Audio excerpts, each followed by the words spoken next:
The chandeliers of the Beverly Hills Grand Hall shimmered like frozen stars, casting a brilliant, golden glow over the city's most powerful and ruthless elite. Laughter drifted effortlessly through the crisp, conditioned air, a sound that was polished, expensive, and entirely rehearsed. At the absolute center of it all stood Grant Hollister, eagerly drinking in the admiration he so firmly believed he deserved. He adjusted his platinum cufflinks with a practiced flick of his wrist, boasting loudly to a circle of attentive investors about his newly revived business ventures. He was blissfully unaware that fate, with all its terrible and poetic irony, was mere seconds away from completely crushing his pride. Then, the heavy mahogany double doors opened. Every single conversation in the cavernous room fell dead silent. The sudden quiet was so absolute that the clinking of crystal champagne flutes ceased entirely. A woman stepped in, framed impeccably by the soft, warm halo of the entry lights. It was Elena Marlowe. She was the very wife Grant had cruelly abandoned when she lay bleeding and terrified in a sterile hospital bed. She was the woman he had heartlessly dismissed as a burdensome weight the exact night she lost their unborn child. She was the woman he confidently thought would never, ever rise again. But this Elena was breathtakingly different. Her midnight blue designer gown swept across the polished marble floor like liquid silk, commanding the space with every step. Her posture was undeniably regal, her shoulders pulled back, and her dark eyes were steady, holding a depth of power that sent a collective shiver through the room. And right beside her walked Adrian Sterling, the elusive tech and real estate billionaire that every financial magazine on the globe called entirely untouchable. One of Adrienne's hands rested gently, protectively on the small of Elena's back, projecting a unified front of absolute authority. Trailing just behind the powerful couple were three beautiful children, dressed impeccably in matching formal wear. Their facial features were striking enough to turn heads instantly, carrying an undeniable elegance. A rapid, frantic murmur immediately swept through the glittering crowd like a sudden wind. Is that her? Impossible. She has children now, and that's Adrian Sterling. With her. But why? Grant's crystal glass slipped right through his suddenly numb fingers, plummeting to the ground and shattering violently against the marble floor. The sharp crash echoed in the silent room, but Grant couldn't hear it. His breath caught sharply in his throat as he stared wildly at the eldest child, a young girl with dark, flowing hair and hauntingly familiar eyes. They were eyes he had seen staring back at him in the mirror his entire life.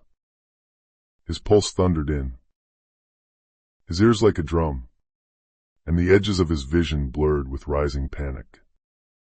No. No. It simply couldn't be. From across the vast expanse of the hall, Elena slowly lifted her chin. She met his terrified gaze completely without fear, without pain, and miraculously, without even an ounce of hatred. What she gave him was infinitely worse. She looked at him with utter indifference, gazing through him as if he were entirely invisible, as if he no longer existed on this earth. Then, Adrian leaned down gracefully and whispered something into Elena's ear, something sweet and private, that made her lips curl into a genuine, radiant smile.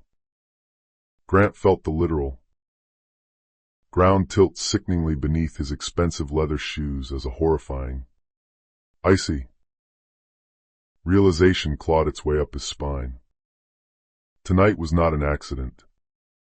Tonight was a reckoning. And the truly terrifying part was that Grant hadn't even seen the worst of it yet.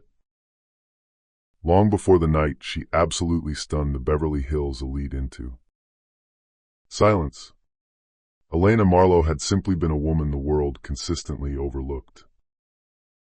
People who bothered to remember her at all recalled someone who was quiet, gentle, and perpetually carrying a worn, leather-bound sketchbook tucked securely under her arm as she hurried between cramped art studios and low-paying freelance design jobs scattered around Manhattan. She was the kind of woman who instinctively apologized when someone else carelessly bumped into her on the subway. She was the employee who stayed hours late to finish tedious work that no one ever thanked her for. She was a soul who fundamentally believed that infinite patience and unconditional love could magically fix absolutely anything, even a deeply failing, toxic marriage. She had first met Grant Hollister when she was 24 years old.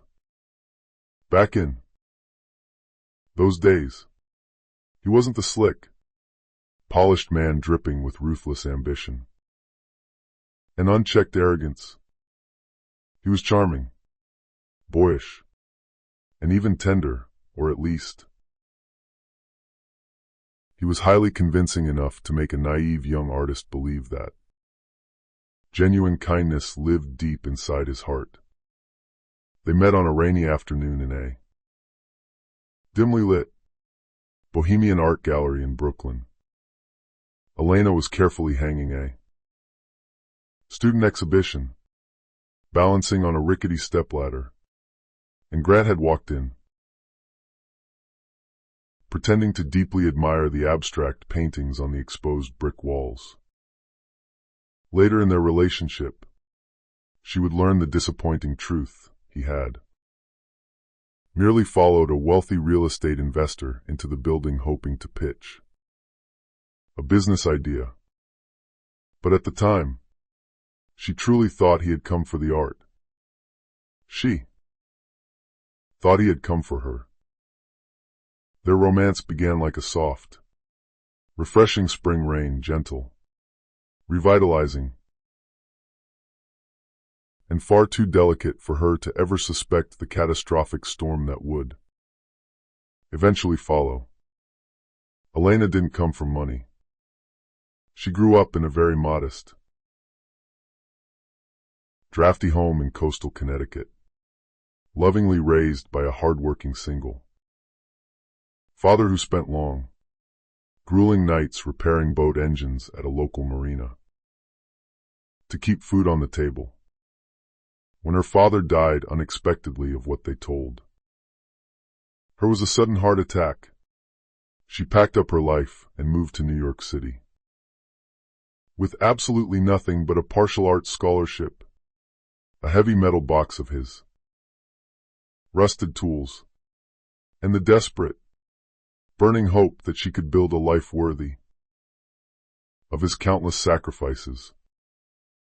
Grant actually liked that vulnerable quality about her at first. He liked the adoring way she looked at him, as though he were significantly smarter, braver, and more important than he actually was. He liked that she believed in his grand visions of success, even when he did absolutely nothing to deserve that faith. He liked that she smiled brightly at the absolute smallest things, a shared, cheap deli sandwich eaten on a cold Central Park bench, a second-hand wooden bookshelf he haphazardly built to hold her growing collection of art history books, or a warm cup of bodega coffee brought to her on a freezing winter morning. But what Grant secretly loved the most about Elena, though his ego would never allow him to admit it out loud, was that she asked for absolutely nothing in return. As the years quickly passed, however, his initial admiration slowly curdled into a dark, toxic entitlement. Elena's quiet, steadfast love simply became a blank canvas he no longer cared to study or appreciate. Grant wanted deafening noise, constant attention, and blinding glamour. She offered him quiet steadiness, and he began cruelly calling it boring. She offered him fierce, unwavering loyalty, and he called it suffocating and clingy. She offered him her entire, beating heart, and he callously stepped right over it on his aggressive climb toward someone richer. Yet, despite his growing emotional absence, Elena kept believing in the vows they took. She kept desperately trying to smooth over the widening cracks in the foundation of their marriage with layers of blind hope. When she found out she was pregnant, a surge of pure joy rushed through her. She truly thought this innocent child would be the miracle that would finally bring them back closer together. She spent her days happily picturing them decorating a bright, sunlit nursery, laughing together over pastel paint colors, and spending late nights debating baby names. She vividly imagined Grant reading bedtime stories to their child in his soft, early morning voice, the gentle voice he used to have before corporate ambition hardened his soul into stone. But Grant didn't change. Not for the precious baby growing inside her. And certainly not for her. Instead, his temper grew incredibly sharp and unpredictable. His unexplained absences from their apartment grew significantly longer. His daily criticisms slowly bled into outright cruelty, picking apart her appearance, her career, and her emotions. And still, Elena stayed. She clung desperately to the fading promise she thought they had once shared, completely unaware that she was holding tightly to the hollow ghost of a man who had already chosen to give his life to someone else. Grant's betrayal wasn't a sudden, explosive blow. It was a slow, agonizing erosion of her reality. It began with late nights at work that stretched into the early hours of the morning. It escalated to the faint, lingering trace of someone else's expensive, floral perfume clinging to the lapels of his custom-tailored shirts.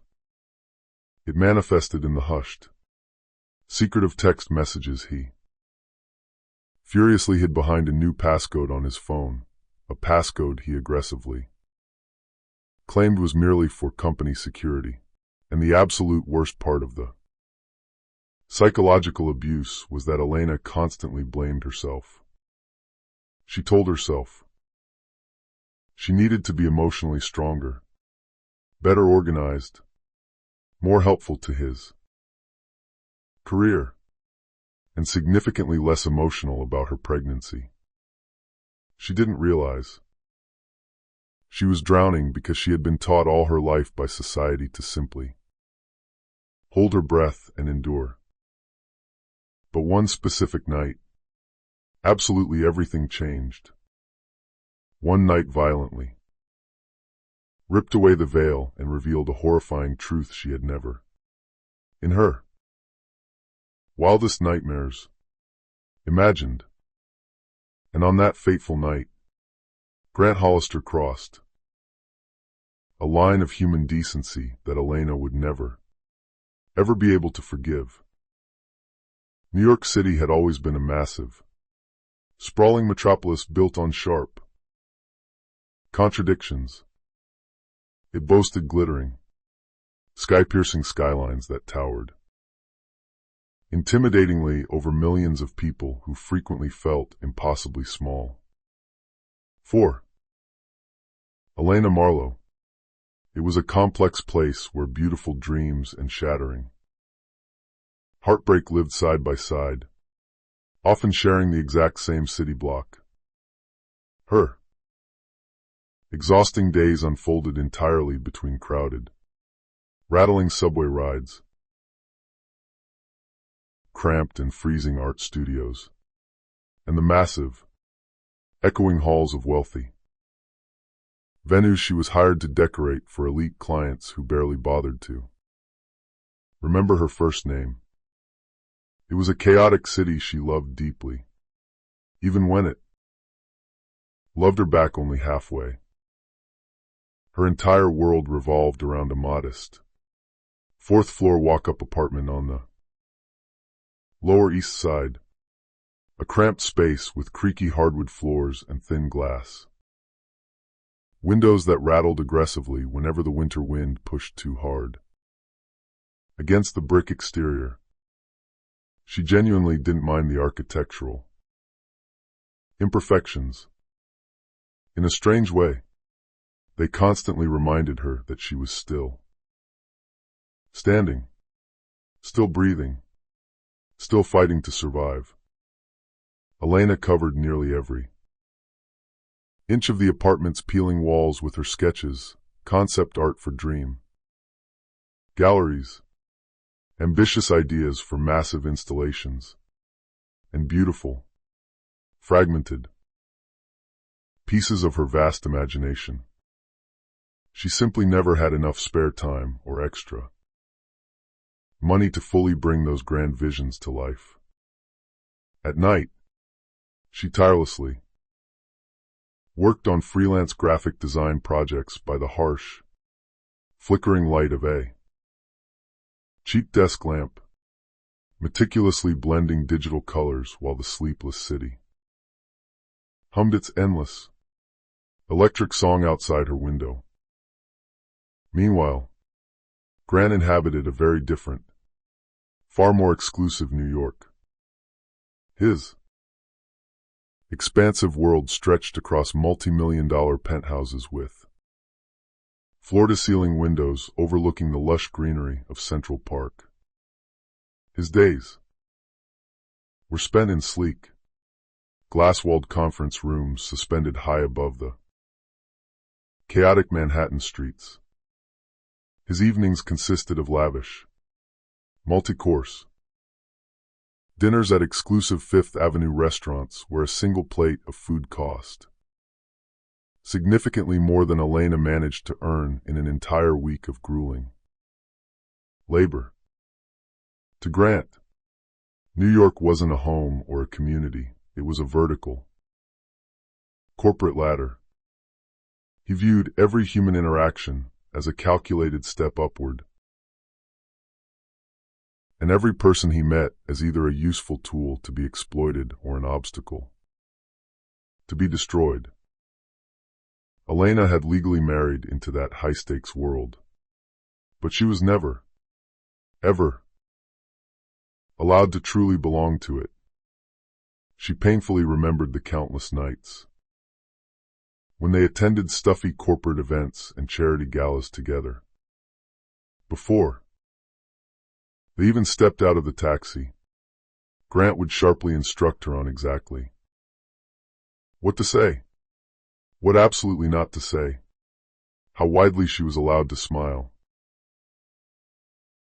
and exactly how to stand to make him look good. "Don't mention your little art projects," he would whisper harshly under his breath, his fingers digging painfully into her arm. "These people don't care about pretty paintings, Elena. They only care about money and power. Don't embarrass me."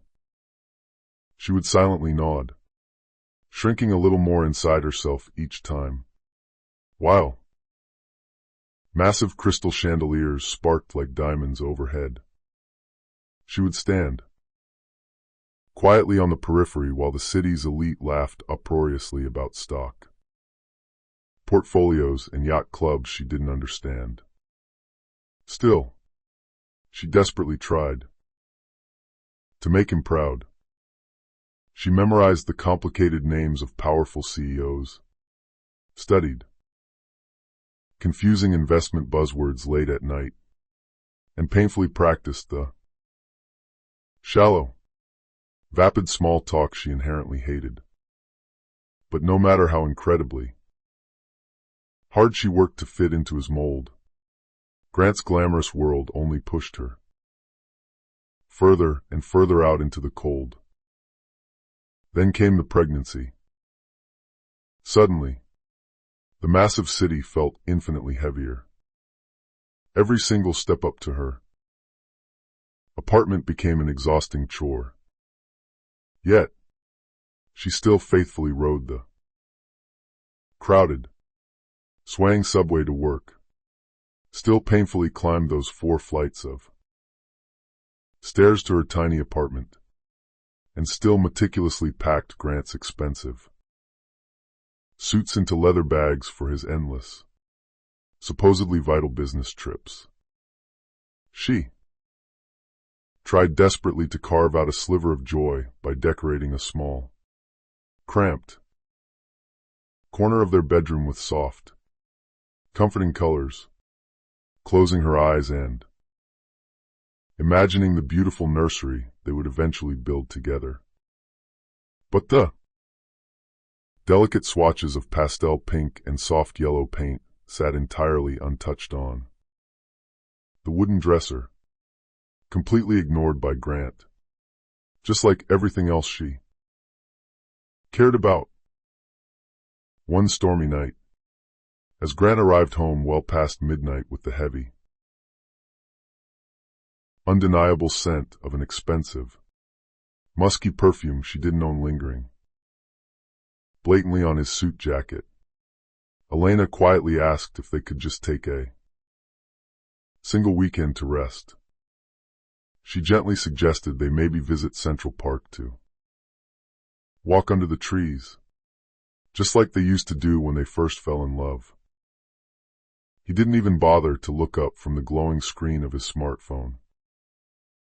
"Elena, you're absolutely exhausting," he sighed, his tone dripping with condescension. "I'm the one out there carrying the real financial weight in this marriage. Try not to make every little domestic thing about you and your hormones." She stood frozen in the small kitchen, a sudden, violent wave of nausea rising in her throat, not from the pregnancy, but from the sickening, undeniable truth. She was finally beginning to see clearly. Outside the frost-covered window, Manhattan glowed under a brilliant wash of neon city lights. Millions of people rushed past each other in the cold down below, desperately chasing financial success, chasing fleeting love, chasing something that finally felt like belonging. Elena pressed her trembling palm flat against the freezing glass of the apartment window, desperately trying to steady her spinning reality. It was the exact moment she fully realized she was desperately, terrifyingly alone in her marriage. But as she stared out at the city, She had absolutely no idea that this sprawling metropolis would soon shatter her completely, starting with a traumatic, bloody night at the hospital she would never, as long as she lived, be able to forget. Grant Hollister had always carried an unshakable, arrogant belief that he was destined for bigger rooms, brighter spotlights, and far louder applause than life had initially offered him. Even back when he was growing up in a cramped, unremarkable house in suburban Ohio, he carried a dense air of entitlement that completely defied his modest circumstances. By the time he finally reached the competitive streets of New York, he had expertly mastered the dark art of pretending to be significantly richer, vastly more educated, and far more connected than he truly was. And Manhattan, with all its superficiality, absolutely loved confidence, even the entirely counterfeit kind. When he first met the gentle, unassuming Elena, he calculated that she would be the absolute perfect, low-maintenance accessory to his rising corporate image. She was gentle, naive, and easily shaped to his will. She admired him in a pure, innocent way that fed the insatiable hunger he'd had since childhood, the desperate hunger to feel intellectually and socially superior. At first, he treated her relatively well, simply because she believed in his greatness. Completely. But as his corporate ambition sharpened into a lethal weapon, his affection for her completely dulled. And when his cutthroat company actually started gaining massive financial traction, he began viewing the loyal Elena as a heavy, dragging weight he urgently needed to cut loose. The psychological shift in his behavior was highly subtle at first. The dismissive, exaggerated sighs when she spoke, the cruel eye rolls when she asked simple questions about his day, the humiliating way he constantly corrected her grammar or opinions in front of his wealthy colleagues, always employing a deeply patronizing tone. He carefully crafted a public image of himself as a brilliant, tortured visionary, and purposefully painted Elena to his peers as a simple-minded woman who just didn't understand the demands of real ambition. But the moment the timeline of their lives truly altered was the fateful night. He met Loretta Collins. Loretta was the notoriously wealthy widow of a billionaire real estate developer. She was 12 years older than Grant, possessing a terrifying, icy elegance that unimaginable money effortlessly creates. She recognized Grant's true nature instantly, not for his actual business achievements, which were mediocre, but for his raw, unprincipled hunger. She saw the exact, jagged shape of his ambition and knew precisely how to exploit it for her own gain. At a lavish, exclusive rooftop fundraiser overlooking the dark waters of the Hudson River, she deliberately cornered him near the balcony with a crystal glass of expensive champagne and a sharp, calculating smile that never once reached her cold eyes. "You're completely wasting your immense potential on cheap sentimentality," she told him smoothly, her gaze running over his tailored suit. "Great men like you don't ever rise to the top while dragging women like her behind them." Those venomous words burrowed deeply into Grant's mind like a dormant seed just waiting to bloom into lethal poison. From that specific night onward, Grant spent every single evening actively inventing elaborate lies and reasons not to come home to his pregnant wife. There were suddenly emergency business, meetings, endless late-night strategy sessions, and mandatory networking. Cocktails.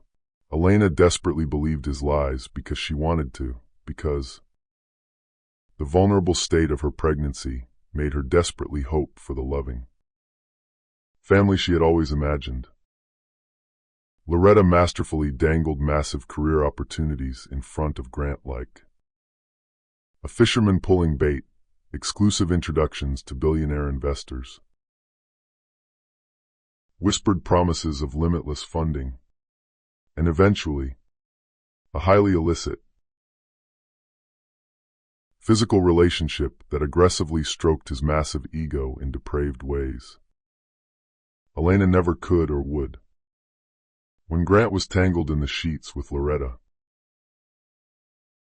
he felt like someone vastly important, a king of the city. When he was at home with Elena, faced with her quiet goodness, he felt like someone utterly failing. So, to protect his fragile ego, he actively began rewriting the history of their relationship. Whenever Elena bravely tried to talk about preparing for the baby, he angrily accused her of emotional manipulation. When she tearfully asked why, he completely failed to attend her crucial doctor appointments. He viciously told her she was being far too needy and pathetic. She deliberately shrank herself, making her needs smaller and smaller, so his ego could feel larger. And he happily fed off her diminished state until she had absolutely nothing left to give him. The absolute, devastating breaking point came the terrible night Elena fainted. In their tiny kitchen, Elena had been bleeding heavily for hours, curled in agony on the bathroom tiles, completely terrified that something was horribly wrong with the tiny baby inside her. Grant finally arrived home well past midnight, his shirt unbuttoned, reeking strongly of alcohol and Loretta's unmistakable, heavy perfume. Instead of dropping to his knees and rushing his bleeding, pregnant wife to the emergency room, he stood over her and angrily scolded her for being overly dramatic. People go to work through much worse than a stomach ache, he snapped coldly, stepping over her legs to get to the refrigerator. You can't possibly expect me to drop my incredibly important life for every little paranoid scare you have. She attempted to stand, the room spinning violently around her, and collapsed entirely moments later, hitting her head hard against the floor cabinets.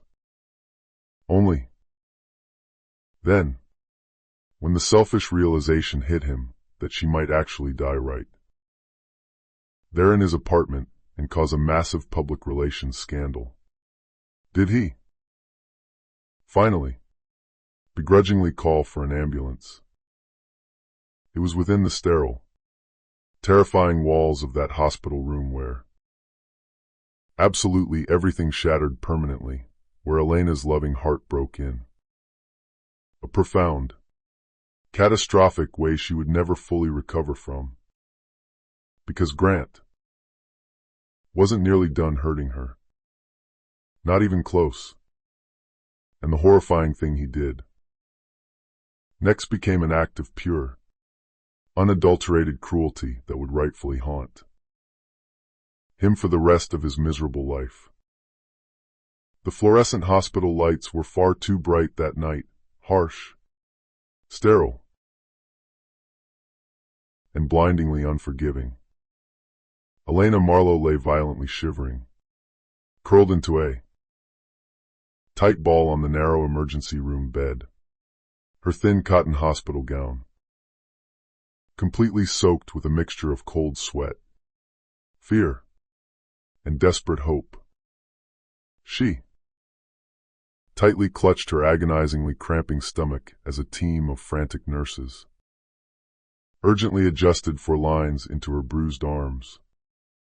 They whispered to each other in rushed, hushed tones with the specific kind of quiet, terrifying urgency strictly reserved for medical situations that could end lives in a matter of seconds. She wanted Grant. God help her. She still desperately needed him. Despite absolutely everything he had done, despite the immense emotional distance, despite his cruel words, despite the lingering scent of his mistress's perfume on his shirt, she still foolishly, stubbornly believed that her husband would come rushing through those automatic sliding doors. She believed he would run to her side, frantically tell her it would all be okay, firmly hold her trembling hand, and remind her that they were a family, facing this nightmare together. But agonizing hours slowly ticked by, and Grant never came. A compassionate, weary-eyed nurse finally approached the bed and gently asked if she wanted them to try calling her husband's cell phone again. Elena, her face pale as a sheet, nodded weakly, tears slipping down her cheeks. She could faintly hear the hospital staff phone ringing repeatedly down the long, echoing hall, a distant, rhythmic sound she desperately tried to cling to for sanity. She closed her eyes and vividly imagined Grant finally answering the call. Imagined his voice instantly filling with panic and profound worry for his wife and child. But when the nurse finally returned to the bedside, her deeply sorrowful expression immediately told the horrifying truth. The nurse placed a gentle hand on Elena's shoulder. He said he's too busy at the moment to come down here. He asked if you could just handle it without him. Elena's dry, cracked lips parted in absolute shock, but no sound managed to come out. Busy? Her husband just told the hospital he was too busy to check on his dying baby. She physically felt something deep inside her core violently loosen and snap. It was a foundational belief in love that she had previously thought was entirely unbreakable.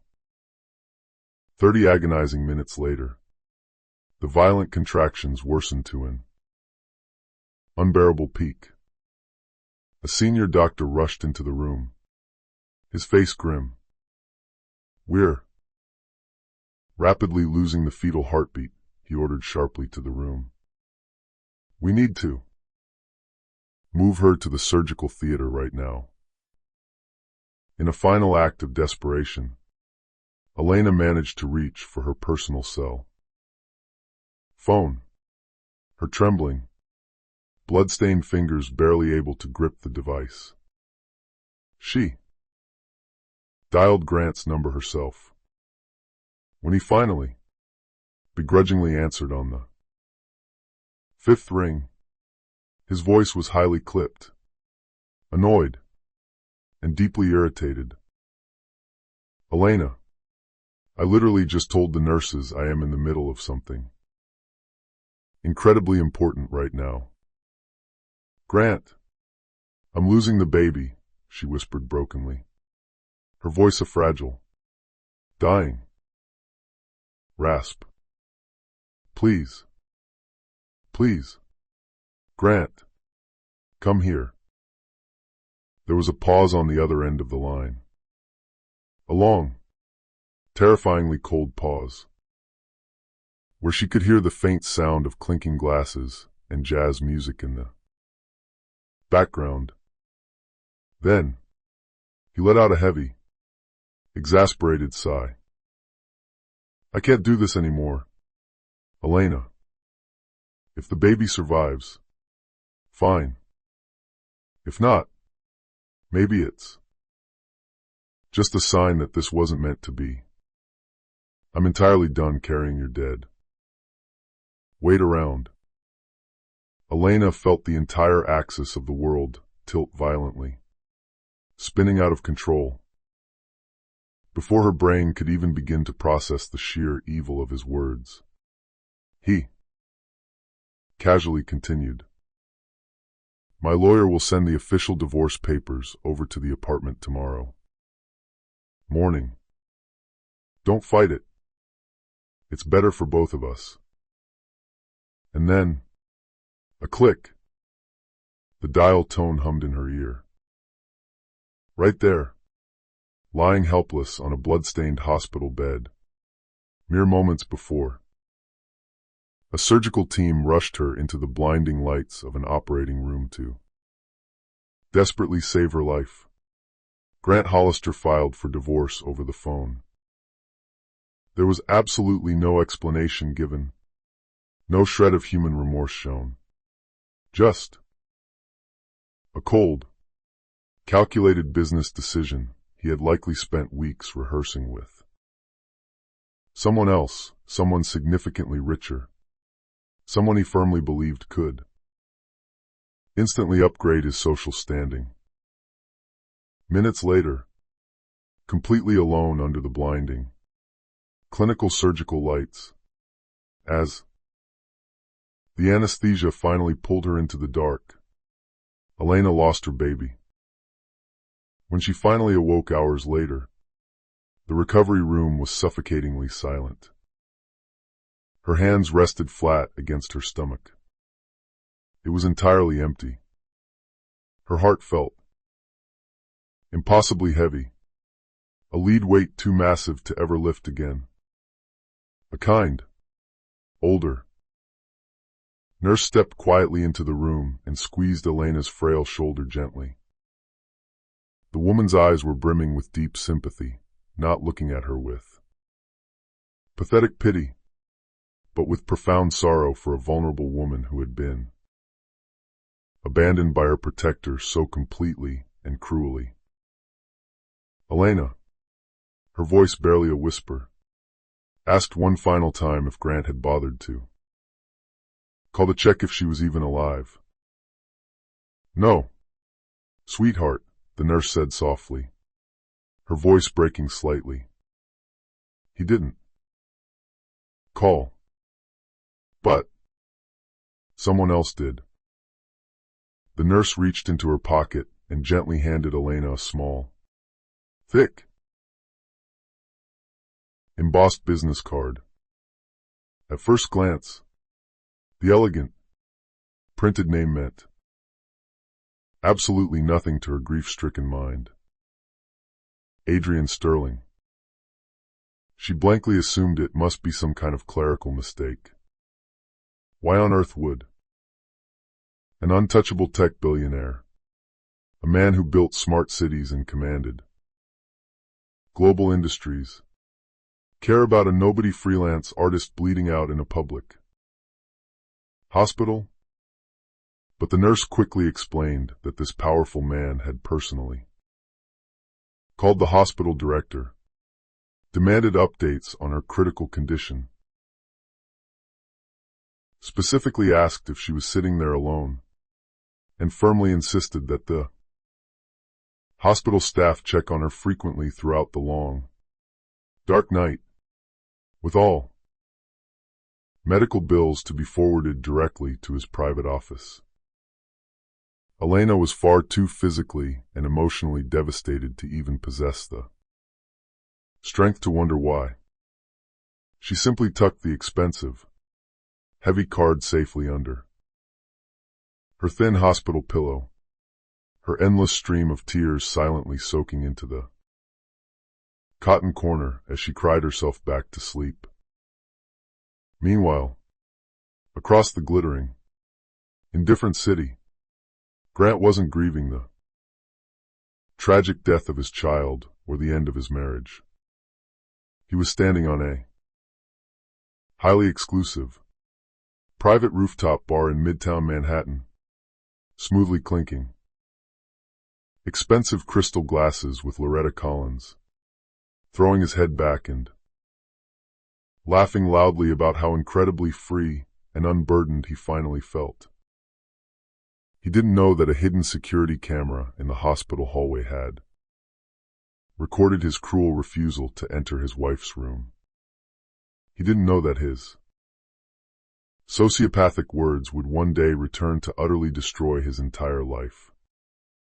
He didn't know that the quiet, unassuming woman he had so easily thrown away like garbage would miraculously rise again. And he most certainly didn't know that the fearsome Adrian Sterling had already quietly entered Elena's story, positioning himself like a knight on a chessboard, and would very soon change absolutely everything. In the dark, blurry days immediately following the traumatic surgery, the vast world around Elena Marlowe felt completely muted. Everything was washed in heavy,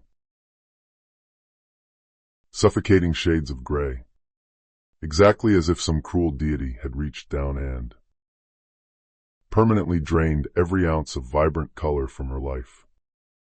When she was finally medically cleared to be released from the hospital, she sat in a wheelchair by the sliding glass doors and foolishly expected anyone to be standing there waiting for her. A repentant husband, a concerned friend, a distant family member. But absolutely no one came. A compassionate nurse gently helped her walk to a cold concrete bench outside. The massive hospital building pressed a warm, steaming paper cup of herbal tea into her trembling hands and quietly whispered that a city social worker could be called if she felt she needed emergency housing or psychiatric help. Elena numbly shook her head. She wasn't remotely ready to speak to anyone about what had happened. Honestly, she wasn't entirely sure she was even ready to continue existing in this world. The biting, unforgiving winter wind violently stung her pale face as she slowly stepped onto the busy Manhattan sidewalk. Yellow taxis honked aggressively. Groups of people walked by laughing loudly at inside jokes. A bundled-up street. Vendors shouted aggressively about his prices for hot, roasted chestnuts. The massive, chaotic city rushed relentlessly onward, entirely indifferent to the quiet, world-ending devastation of a woman who had just lost absolutely everything that mattered to her. She took the subway home entirely alone. When she finally unlocked the door, the tiny apartment looked shockingly unfamiliar to her, as if the sheer magnitude of her grief had physically altered the shape of the walls and the slant of the floor. The soft, hand-knitted lavender blanket she had recently bought for the baby lay carefully folded on a wooden chair in the corner. She slowly walked over, picked it up, and pressed the soft fabric tightly to her face. The material instantly dampened with the heavy, racking tears she had desperately held back for far too long. Elena spent the next 10 hours curled tightly into a fetal position on the cold, linoleum kitchen floor, entirely unable to command her muscles to move. She used to naively believe that true heartbreak felt like a sharp, stabbing pain in the chest. But lying there, she finally understood the reality. It wasn't a sharp pain at all. It was heavy, crushing, and suffocating. It was a massive, physical weight that sat directly on her lungs, pressing down until she struggled to draw a single, agonizing breath. Her immense grief slowly blurred into severe physical exhaustion, and that exhaustion eventually blurred into a terrifying, blank numbness. She barely ate enough to survive. She completely forgot how to sleep. She aimlessly wandered from room to room in a dark, silent haze, entirely unsure what she was even looking for.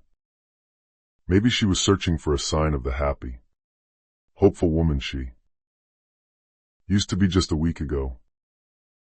On the third agonizing night, she violently woke from a horrific nightmare, completely drenched in cold sweat.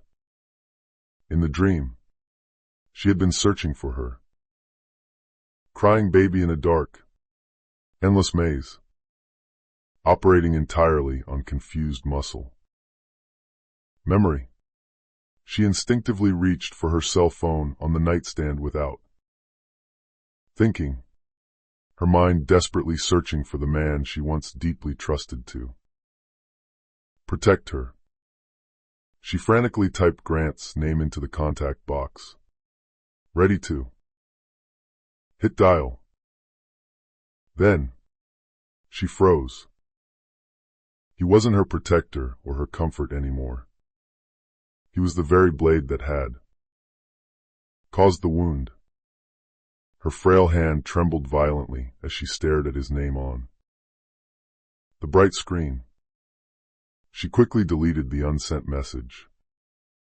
Instead, driven by a masochistic urge, she began scrolling endlessly through their old digital photos.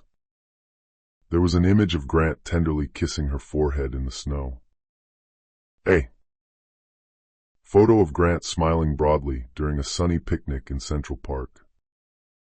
A candid shot of Grant tightly holding her hand across a dinner table, looking at her, exactly as if she was the absolute center of his universe. She stared obsessively at each glowing image until the massive, horrifying lies deeply embedded in them became entirely unbearable to her fractured mind. When she simply couldn't stand the sight of his lying face for one more second, she screamed, a raw, primal sound of agony, and hurled the heavy phone violently across the room. It hit the plaster wall with a sickening, dull crack and clattered in pieces to the hardwood floor. For a long, silent moment, sitting in the dark, she genuinely couldn't tell if the sound of something breaking was the phone shattering on the floor, or the final remnants of her soul shattering inside her chest. The very next morning, a thick, crisp manila envelope was unceremoniously slid under her apartment door by a courier. Inside were the official divorce papers. There was absolutely no handwritten note attached, no cowardly apology, no basic human acknowledgement of the innocent baby they had just tragically lost. There was just a cold request for her immediate signature, highlighted by a yellow sticky note, and a typed legal line that bluntly read, "This decision is final. Please respect my boundaries." Her weak hands shook so violently she almost dropped the heavy stack of papers. She felt a massive, nauseating wave of dizziness hit her, forcing her to grip the kitchen counter so tightly her knuckles turned white just to stay upright. She simply couldn't believe that a man she had once loved so deeply and purely could transform into something this cold, this highly calculated, and this profoundly cruel. By the late afternoon, the walls of the apartment felt like they were closing in. To crush her, she forcefully forced herself to put on a coat and go outside for a walk. She desperately needed fresh air, physical movement, absolutely anything to stop the dark, terrifying spiral of thoughts inside her mind. But with every single slow step she took through the vibrant neighborhood, walking past happy mothers pushing expensive strollers, passing young, smiling couples laughing warmly in outdoor sidewalk cafes, she felt the deep, hollow ache in her chest expand. She simply didn't belong to their bright, happy world anymore. She wasn't a mother. She wasn't a wife. Honestly, looking down at her shaking hands, she wasn't even sure she was still herself. As she stood shivering at a busy crosswalk, hot tears threatening to violently spill over her eyelashes once again, a massive, sleek, black SUV slowly pulled up and parked smoothly right beside the curb where she stood. The heavily tinted rear window lowered with a quiet hum. Elena, a calm, incredibly deep, and steady voice called out over the street. Noise. She turned her head slowly, wiping her eyes. Adrian Sterling, a man whose face was famous across the globe, sat comfortably inside the luxurious vehicle. His piercing eyes were completely full of a quiet, intense concern, looking at her, exactly as if he had been desperately searching the entire city for her. She blinked rapidly, utterly stunned, convinced she was hallucinating from lack of sleep. Why? Why are you here? He didn't smile, but his expression softened as he nodded gently toward the empty passenger seat. Because absolutely no one should have to face this kind of unimaginable pain alone. Elena hesitated on the freezing curb, her heart trembling like a trapped bird. She had absolutely no idea that stepping into that warm, secure car would completely, irrevocably change the entire trajectory of her life. Elena stood frozen at the edge of the curb, entirely unsure whether the handsome, powerful man sitting in the sleek black SUV was actually real, or just another cruel trick conjured by her exhausted, traumatized mind. The blinding neon city lights blurred heavily behind her falling tears, and for a long, confusing moment, she simply couldn't reconcile how someone like Adrian Sterling, a legendary billionaire whose intimidating name constantly appeared on the glossy covers of Forbes and headlined global tech conferences, even knew her name at all. She had absolutely no space left in her battered chest for any more surprises. Not good ones, and certainly not painful ones. But there was something incredibly grounding about the absolute, unshakable calm in his deep voice. It magically steadied her violently trembling hands.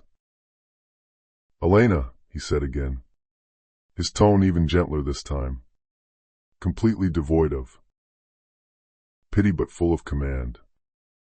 Please, get in the car. It's freezing out here. And you are shivering, operating on pure, exhausted instinct. She finally moved, sliding hesitantly into the plush leather passenger seat. She was still wildly uncertain of what was happening. The intense, comforting warmth inside the luxury car instantly wrapped around her freezing body like a heavy, protective blanket that she felt she didn't deserve. She sat awkwardly, staring at his sharp profile, desperately, trying to understand why this titan of industry was acting as her chauffeur. He didn't rush her to speak. He didn't loudly fill the heavy silence with empty, probing questions or fake platitudes. Instead, he simply instructed his driver to cruise slowly and aimlessly through the quiet, snow-dusted evening streets of Manhattan, generously allowing her the silent time she needed to just breathe.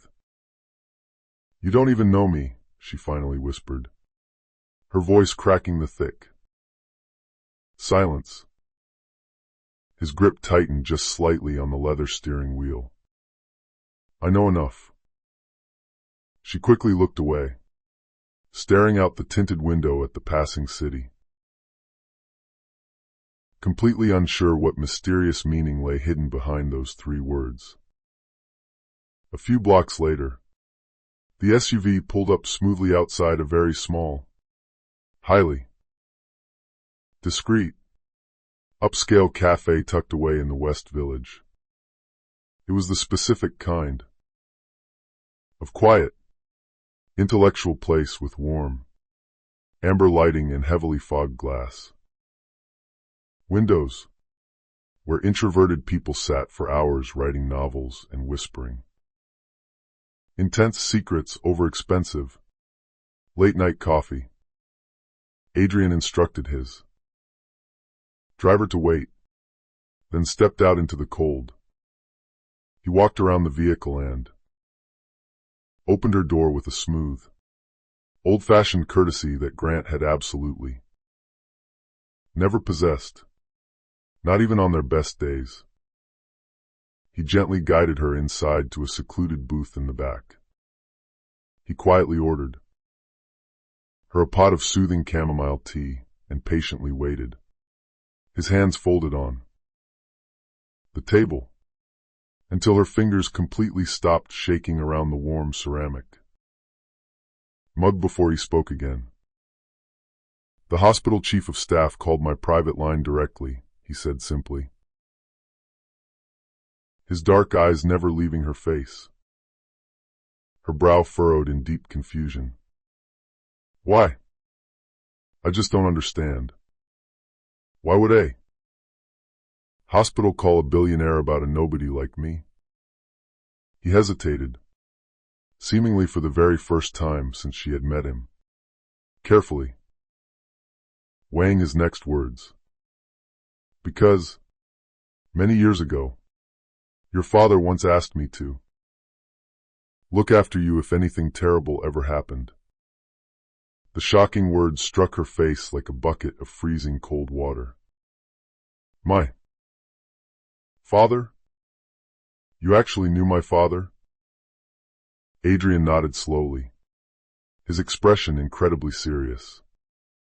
"Not in the casual way you're likely thinking. We weren't close. Personal friends who drank together on weekends. But our respective companies crossed paths during some very turbulent times. Your father was a brilliant man who trusted very few people in this world. But for some profound reason, he chose to trust me with his most valuable asset." She frantically searched his dark eyes, desperately trying to detect any hint of obligatory pity, forced charity, or anything that suggested he was only sitting here out of a burdensome sense of guilt. But she saw absolutely none of that. She saw only a steady, unwavering concern, and an infinite well of patience. Still, the deeply bruised, traumatized part of her soul violently resisted the intense warmth of his presence.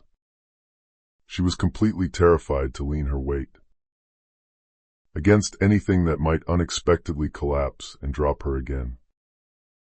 "He didn't ever tell me about you," she said, her voice laced with defensive suspicion. "He didn't tell me much about his personal life at all," Adrian replied, smoothly, taking a sip of his coffee. "But he made me promise that I would make absolutely sure you were never, ever left completely without help if life ever turned cruel against you." Elena's bruised throat tightened painfully. Absolutely everything in her fragile life had fallen apart so violently, so completely, that she felt she could no longer trust basic human kindness. But sitting across the small wooden table from Adrian Sterling, arguably the most powerful and untouchable man in the entire city, she felt a strange, profound sense of deep safety that she hadn't known since she was a little girl holding her father's hand. "Why now?" she whispered, a tear escaping and tracking down her pale cheek. "Why wait until my entire life is destroyed to come now?" His sharp jaw tensed visibly for a split second, a fleeting flash of something much darker and far more dangerous crossing his usually stoic expression. "Because my people heard exactly what happened in that hospital room. And because absolutely no decent man on this earth would ever let a woman endure a tragic loss like that entirely alone." Her tired eyes instantly filled with fresh tears. She honestly couldn't remember the last time anyone, let alone a man, had spoken to her with such raw, protective sincerity. "Let me help you get somewhere truly safe," Adrian added softly, his tone shifting into one of gentle command. "Somewhere far away where absolutely no one from this city can ever hurt you again. Just until you feel steady on your feet again." Elena shook her head weakly, her pride flaring up despite her exhaustion. "I don't want a billionaire's charity. I can't pay you back." "This isn't charity." Elena, his voice softened, yet remained incredibly firm. "It's a sacred promise to a dead man that I am finally keeping." The cafe's warm, amber lights flickered softly across his handsome, serious face. For the very first time since waking up to the nightmare of losing her baby, Elena felt the absolute faintest, tiniest flutter of stability return to her core. But Elena didn't yet know the massive, terrifying truth hiding behind his eyes. Adrian hadn't told her absolutely everything, because the rainy night her beloved father died, Adrian Sterling was the very last person to see him alive. The physical and emotional transition from the freezing, cruel, gray streets of Manhattan to Adrian Sterling's incredibly vast, sun-drenched West Coast sanctuary felt exactly like stepping through a portal into an entirely different universe. Elena barely even remembered the luxurious private flight. Her memory of the journey consisted only of fragmented moments, the feeling of incredibly soft cashmere blankets being draped over her shoulders, the heavily dimmed ambient cabin lights, and the highly respectful, quiet way Adrian purposefully kept his physical distance while still meticulously making sure she had absolutely everything she needed to feel comfortable. When she finally awoke from a deep, exhausted sleep, the massive private jet had already touched down smoothly at a highly secured private airfield in Santa Monica. Bright, warm California morning sunlight streamed brilliantly through the aircraft windows. It felt like a gentle, cosmic reminder that time and the world had not completely stopped spinning, even though her personal universe had violently imploded. Adrienne's sprawling, architectural masterpiece of a home in Malibu was absolutely nothing like Grant's sterile, cold, glass and steel penthouse back in New York. It was incredibly warm, highly lived in, and deeply peaceful. It was the specific kind of magnificent place where salty ocean winds slipped freely through massive, open floor-to-ceiling windows, and brilliant sunlight painted long, golden stripes across the wide plank hardwood floors. The massive house sat precariously, yet perfectly, perched overlooking the jagged coastal cliffs, where massive, roaring ocean waves violently smashed against the dark rocks far below.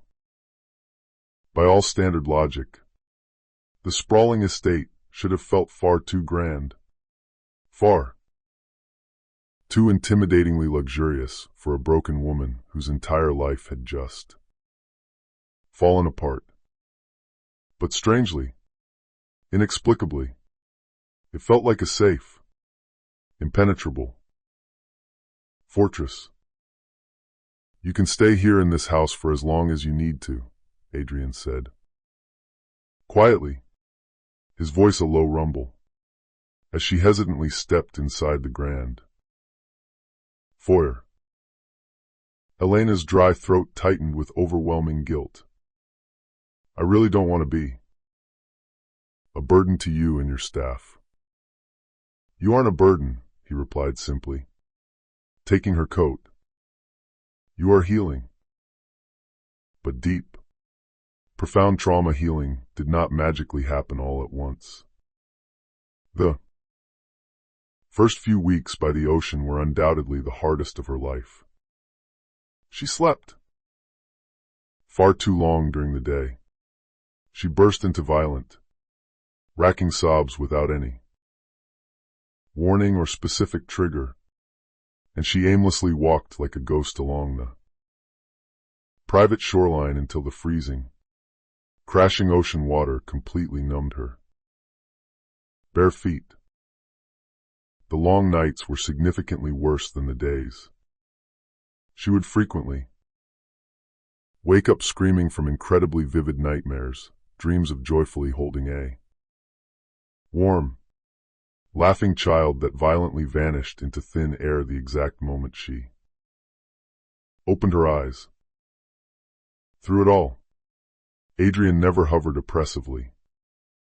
He absolutely didn't push her to talk, to eat, or to quickly get over it, but she always sensed him there, acting as a silent, vigilant guardian.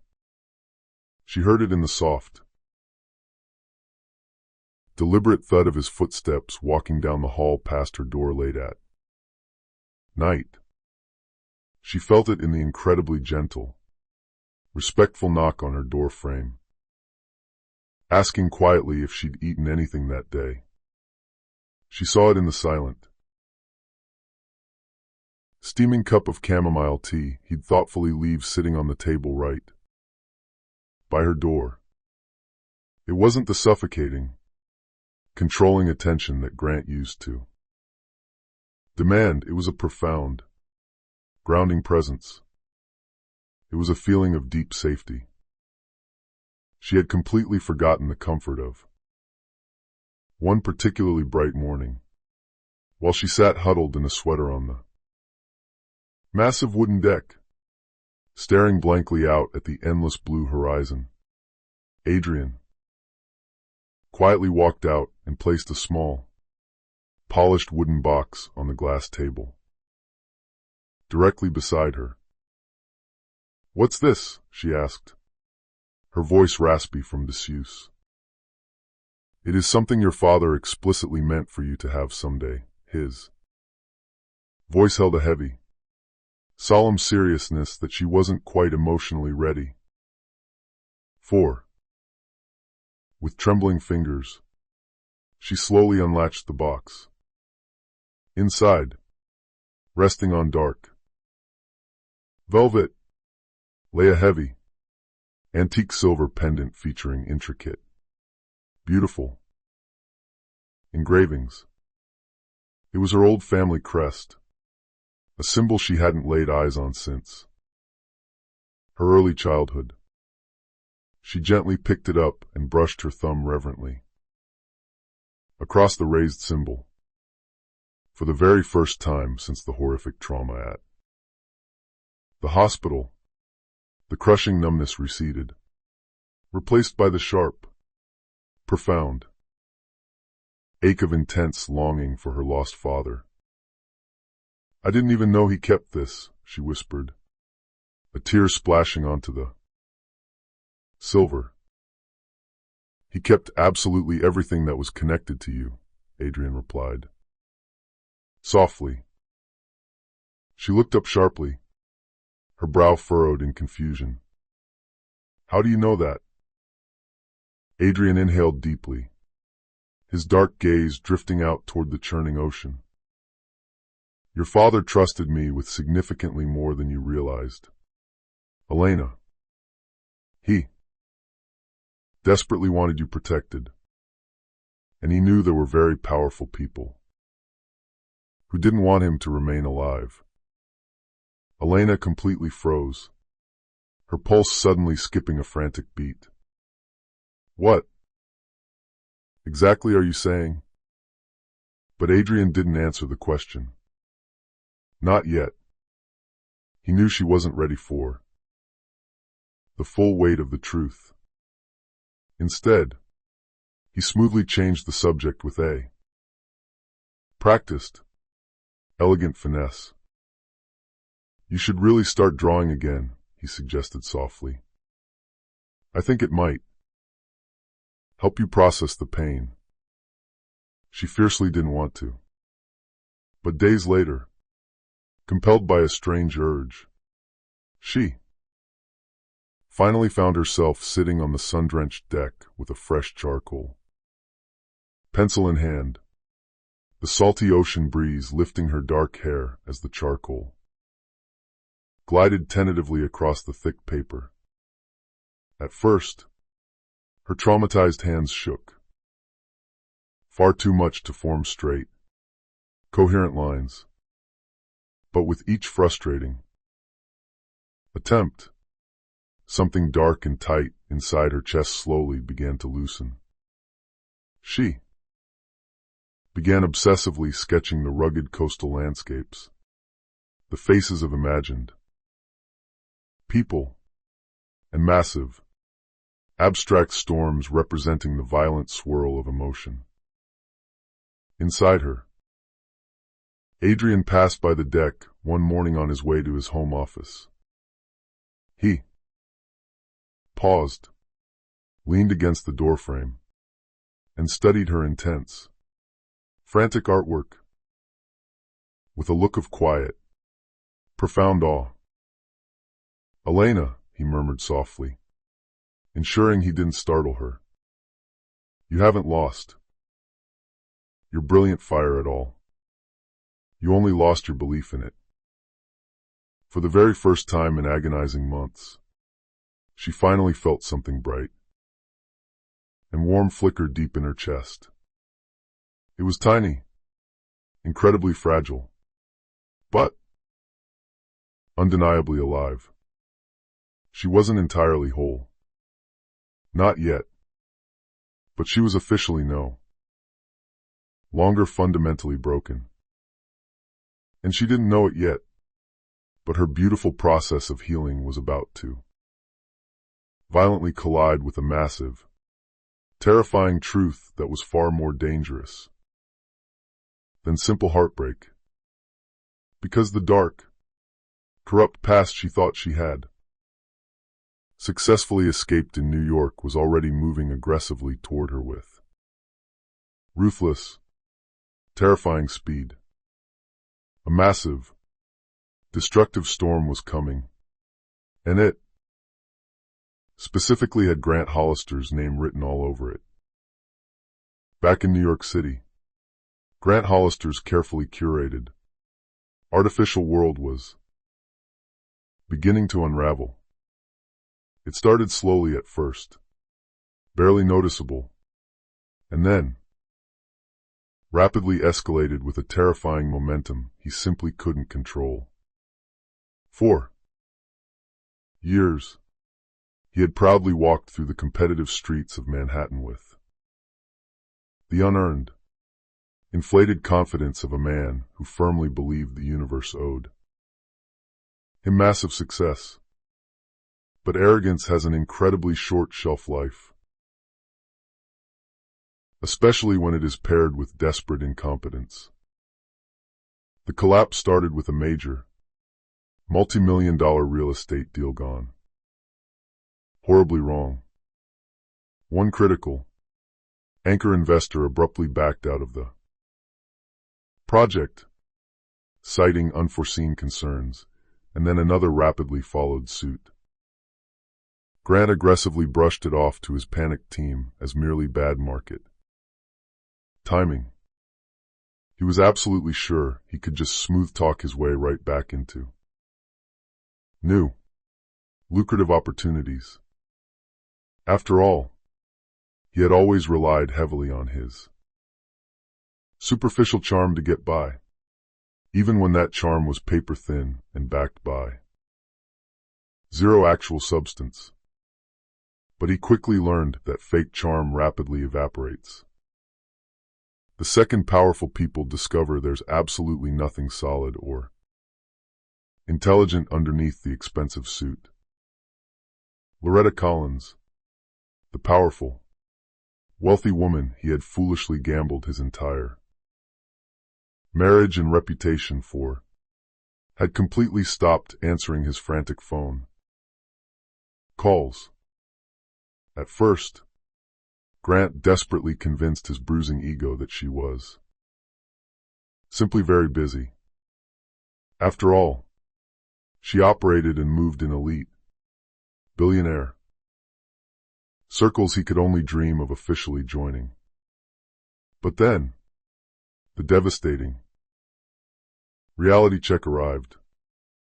He saw her dining at a highly exclusive, impossibly expensive midtown restaurant. She was sitting at a prime table, laughing loudly, looking absolutely radiant, and intimately leaning incredibly close to a silver-haired man who was far wealthier and far more powerful than Grant would ever be. She didn't even briefly acknowledge Grant's pathetic presence when he awkwardly walked past her table. She didn't even bother to look his way. It was the quiet, highly dignified, absolute cruelty of someone who had never, ever truly considered him to be a significant human being in the first place. Humiliated and desperate, Grant waited shivering outside the restaurant in the freezing cold until she finally exited an hour later, then aggressively followed her as she walked toward her waiting, chauffeured car. "Loretta," he called out, forcing a pathetic, charming smile onto his face as he jogged to catch up. She stopped and slowly turned. Deep, visible annoyance immediately flickered across her perfectly sculpted expression. "Grant, what on earth are you doing? Lingering out here?"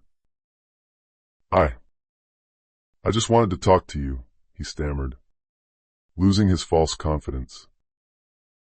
Under her icy glare, "We haven't spoken in days. You've been ignoring me." "There's absolutely nothing left to discuss," she replied coldly, elegantly, adjusting the collar of her extremely expensive mink coat. "Our little arrangement has fully served its intended purpose." "Purpose?" His voice cracked loudly, drawing the attention of a nearby doorman. "You explicitly told me we were building a massive empire together. You said that you deeply believed in my company and my vision." Loretta let out a long, dramatic sigh, looking at him exactly as though she were profoundly bored by his very existence on the planet. "You completely misunderstood the situation, darling. I only believed in the confident, useful image you projected to the public. But now the pathetic illusion is entirely gone, and you are acting like a desperate child." Grant felt something deep inside his chest physically tighten painfully. "I literally left my pregnant wife for you." "No," she corrected him sharply, her voice cutting through the cold air like a razor blade. "Let us be perfectly honest. You selfishly left your boring wife because you arrogantly thought standing next to me would get you further up the ladder. I didn't force you to do anything. I just offered you a shiny mirror to see your true, greedy self in." She stepped slightly closer to him, her voice dropping to a terrifying, absolute, cold whisper. "And now that your particular mirror no longer benefits my bottom line, the reflection is entirely useless to me. Excuse me." With that devastating final blow, she gracefully slid into the plush leather back seat of her luxury car and drove away into the night, completely leaving Grant standing completely alone on the freezing sidewalk, feeling exactly as if a massive, dark hole had suddenly opened up right beneath his feet and swallowed his soul. Just days later, his crumbling company took yet another massive public hit. It was a minor accounting scandal, nothing completely catastrophic on its own, but it heavily hinted at his overall gross incompetence as a CEO. The remaining investors completely panicked. Angry, threatening emails rapidly flowed into his inbox, aggressively demanding logical explanations that he simply didn't have the intellect to provide. His phone buzzed relentlessly with dire notifications, but absolutely none of them offered him a lifeline or a viable solution. Grant wasn't just collapsing because of one bad business disaster.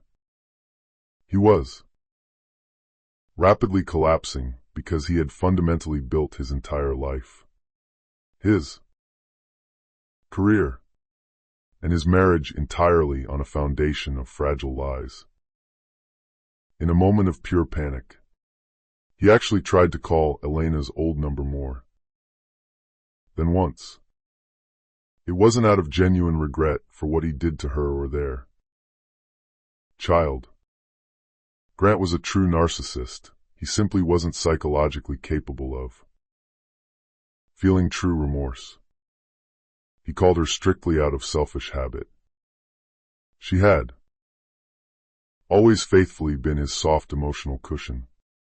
The quiet, reassuring presence he heavily leaned on whenever his life became far too stressful to handle. But now, every single frantic call went straight to a disconnected voicemail, and every desperate, begging text message remained permanently undelivered. He arrogantly told himself she was just being highly dramatic to punish him. He firmly believed she would come desperately crawling back to him eventually. Weak. Women like her always did, right?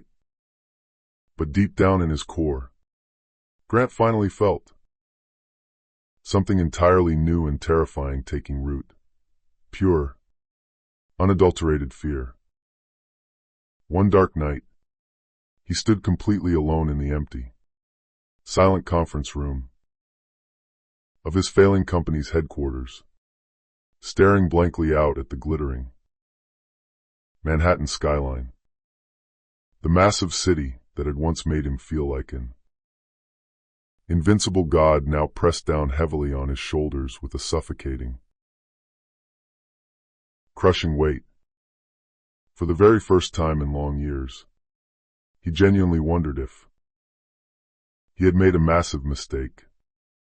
Not just a simple wrong place, wrong time, business mistake, but a catastrophic, life-altering wrong. The specific kind of absolute wrong that completely and permanently rewrites a person's entire fate. He moved to the bar cart and poured himself a heavy glass of scotch.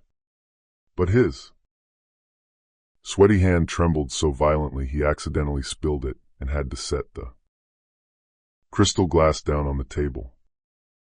The dark room seemed to tilt sideways, and his breath caught in his throat in a full-blown panic attack.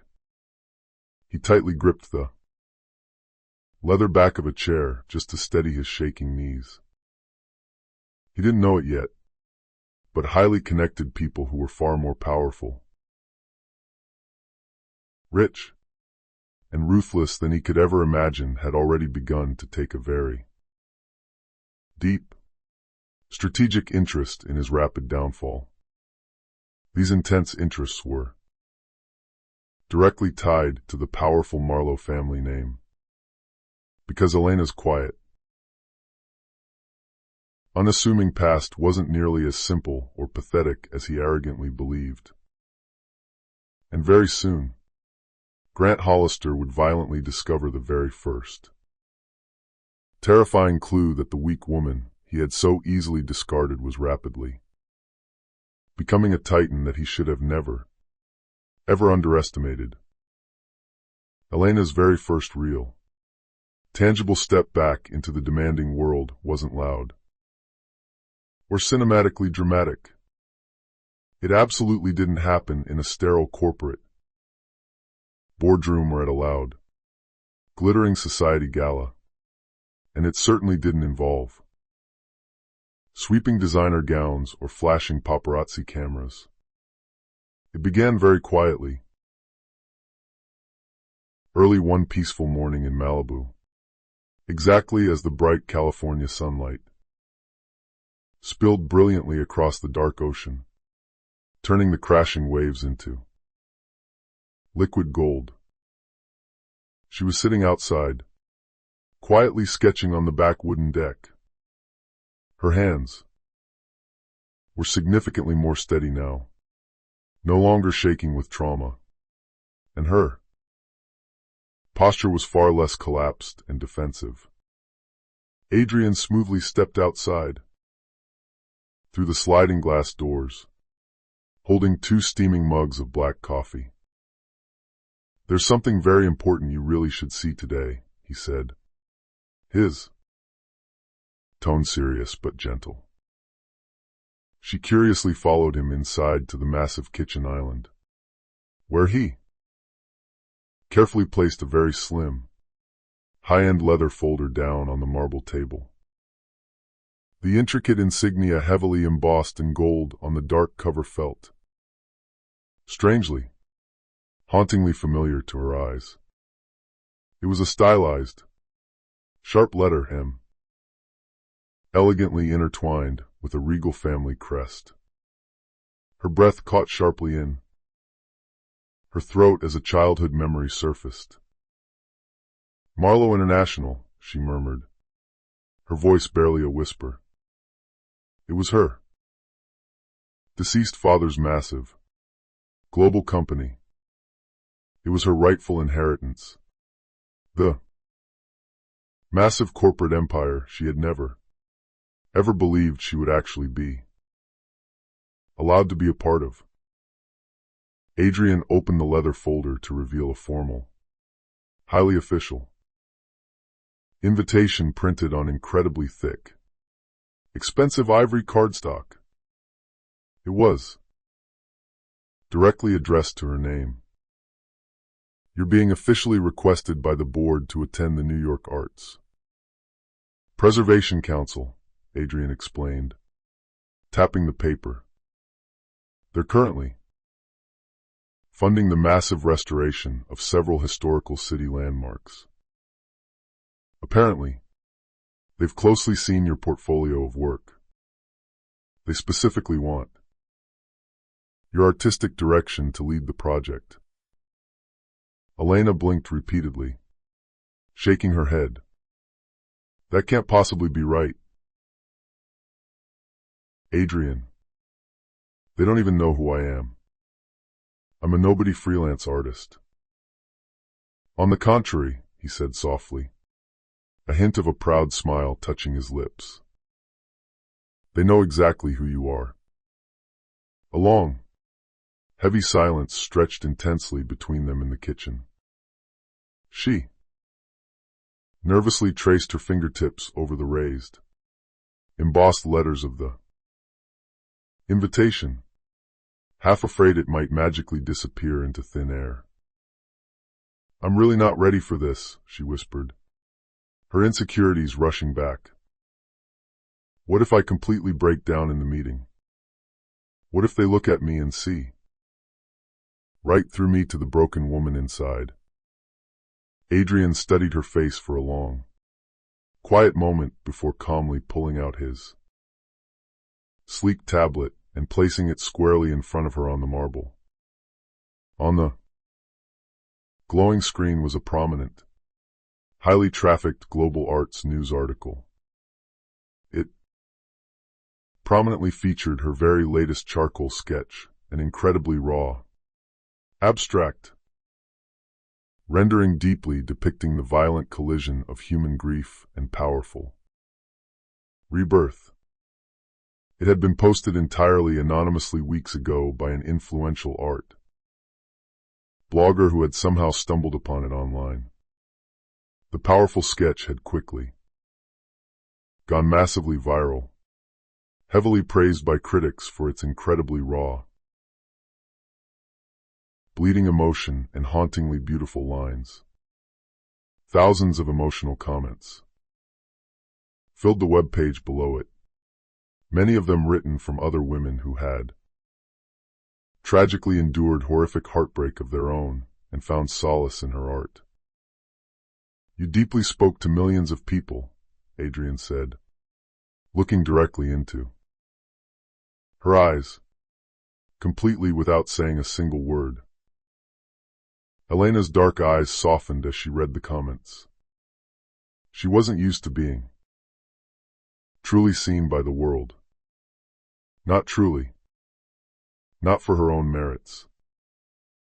The private flight back to New York City was significantly quieter than she expected it to be. She sat peacefully by the window of the jet, watching the white clouds drift slowly past the glass, feeling a strange, potent mix of deep, lingering dread and a profound, rising strength she hadn't felt in her veins since long before the nightmare at the hospital. When they finally landed, Adrian personally escorted her to a waiting, armored, private car. But when they pulled up to the massive, columned building, he didn't walk her inside the intimidating council hall.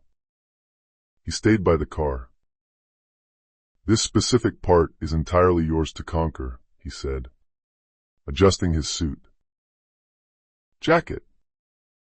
"Elena," he added just before she stepped out onto the busy pavement, his voice dropping to a low, intense register.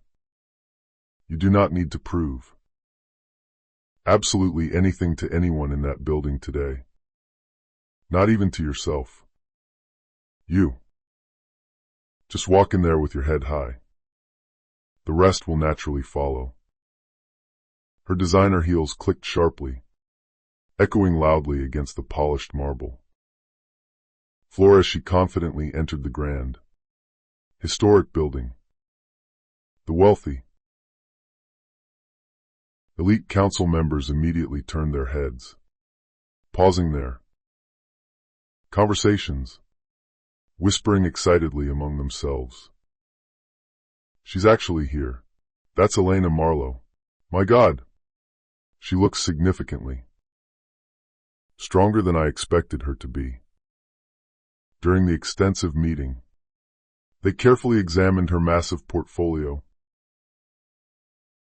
flipping through pages where each image perfectly reflected deep pain, beautifully transformed into high artistry. For the very first time in a very long, dark while, she actually felt immensely capable. She wasn't sitting there as some powerful man's silent, obedient wife. She wasn't sitting there as someone's pathetic, discarded tragedy. She was sitting there fully as herself. When the intense meeting finally concluded, the intimidating, silver-haired chairwoman stood up and warmly extended a hand. "Miss Marlowe, we would be incredibly honored to have you officially lead the creative direction of this massive restoration project." Elena inhaled sharply, trying to maintain her professional composure. "Are you absolutely sure?" "Absolutely," the chairwoman smiled warmly. "Your incredible work doesn't just show an ability to rebuild broken physical spaces, Elena. It shows a profound ability to rebuild broken people." As Elena confidently stepped back out onto the bustling pavement of Fifth Avenue, the massive city suddenly looked completely different to her eyes.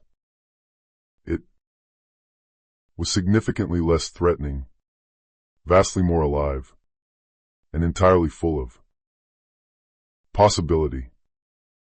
She had bravely walked into that intimidating room completely alone, and she had triumphantly emerged holding her very first massive victory. She didn't know that a highly jealous, terrified pair of eyes had secretly watched her exit the luxury car and enter the grand building earlier. And she certainly didn't know that those desperate eyes belonged to Grant Hollister, who now realized with sheer, absolute panic that Elena Marlowe was absolutely no longer the weak, dependent woman he had so easily destroyed, but as terrified as he was. He had absolutely no idea the magnitude of the monster she was about to become. Elena didn't fully notice the deep, physical exhaustion heavily settling into her bones until she finally returned to the safety of the Malibu beach house. Late that night, her very first massive public reappearance in New York City had emotionally drained her batteries. But paradoxically, it had also powerfully awakened something dormant inside her soul that she had honestly thought was Gone forever, raw strength, a fierce sense of identity, and a brilliant, burning spark of the ambitious woman she used to be before Grant. She stepped quietly inside the house to find the sprawling living room lit only by the soft, dim glow of a single corner lamp.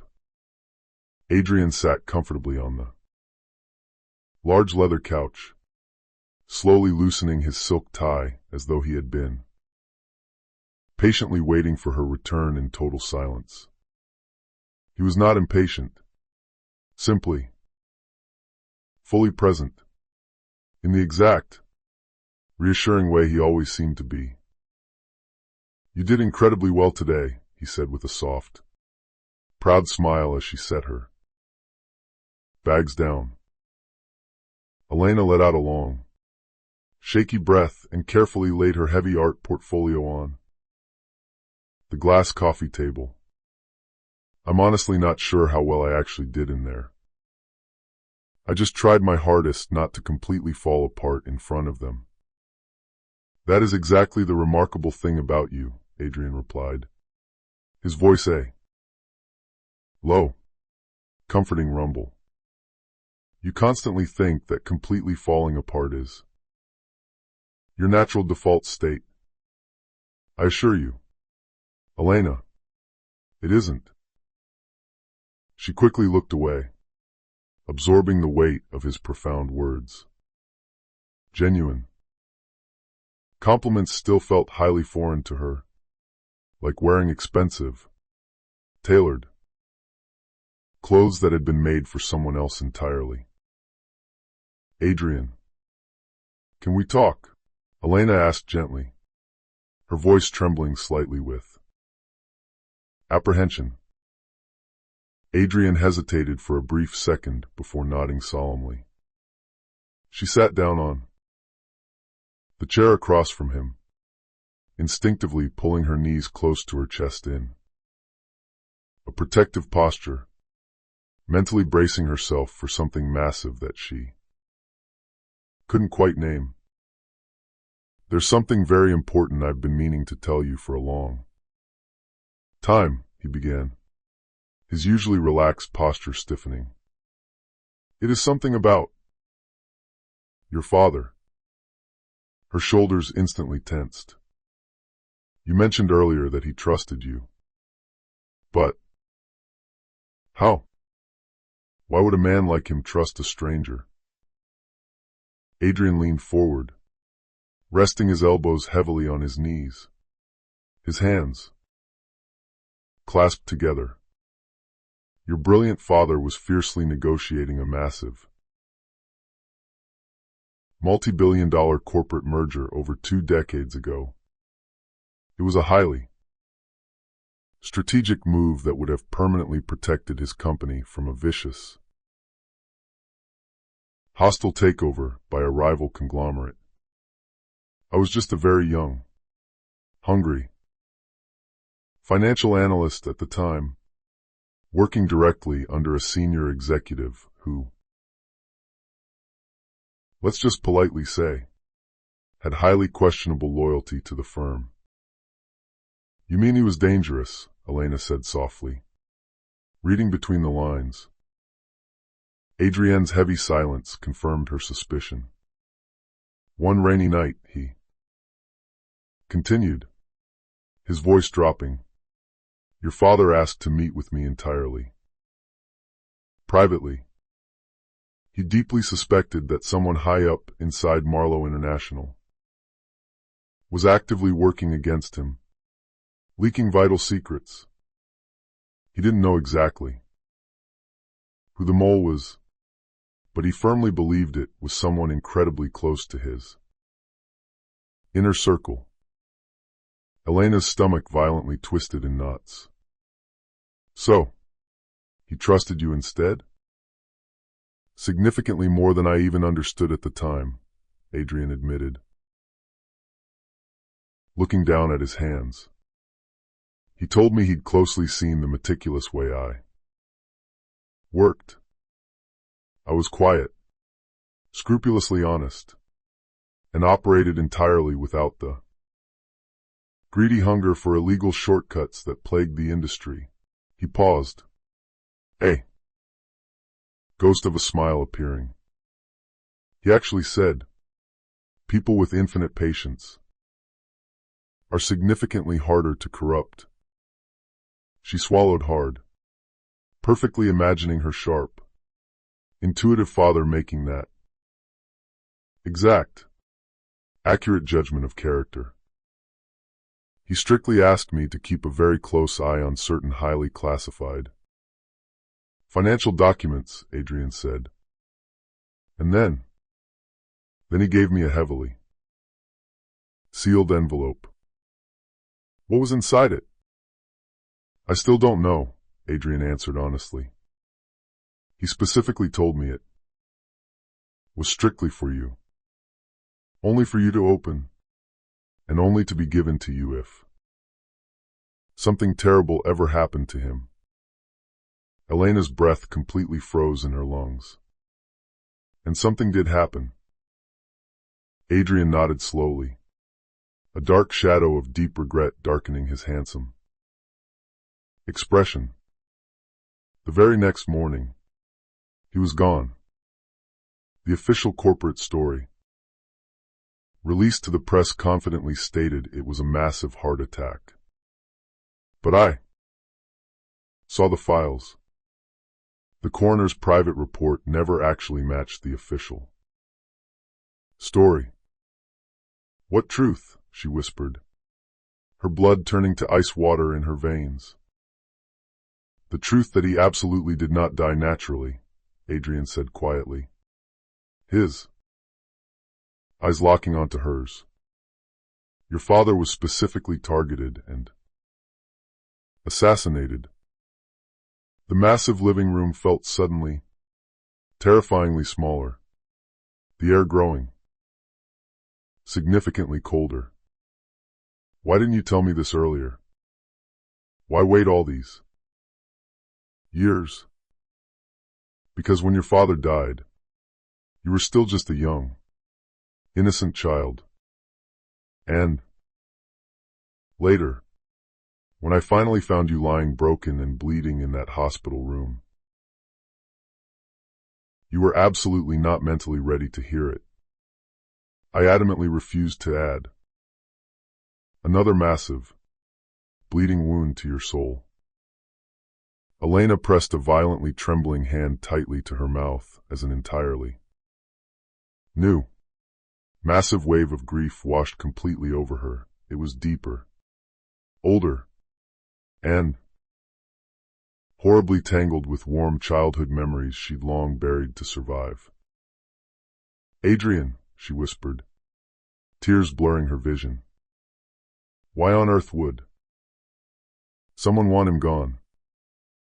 He hesitated slightly before answering the dangerous question. Because he bravely stood right in the way of greedy, powerful people who desperately wanted to entirely dismantle Marlowe International for parts. And those same people, they haven't stopped. She stared down at the heavy silver pendant he'd returned to her days earlier. It suddenly felt 10 times heavier, resting around her neck, like a target. You're telling me my father was murdered? I'm telling you, Adrian replied softly, the warning clear in his tone, that your brave father wasn't their only target. Her heart violently slammed against her ribs like a trapped bird. The scattered pieces of her horrific life finally clicked together in a terrifying mosaic. Her father's highly suspicious, sudden disappearance, the endless legal delays regarding her inheritance, the vicious corporate attacks on his legacy, and Grant's strange, desperate involvement with highly powerful people he clearly didn't possess the intellect to understand.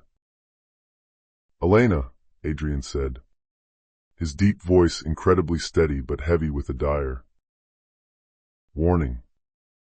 Someone else has been closely watching you for years. Just waiting in. The shadows. She felt the axis of the world tilt sickeningly again, exactly as it had in that sterile hospital room.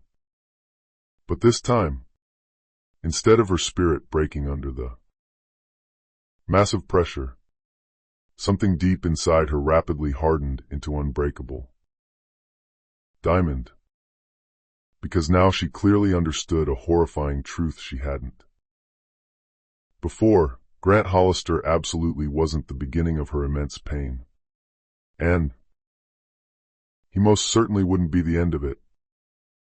The morning immediately following Adrienne's earth-shattering revelation regarding the truth of her father's death, Elena woke up possessing a cold,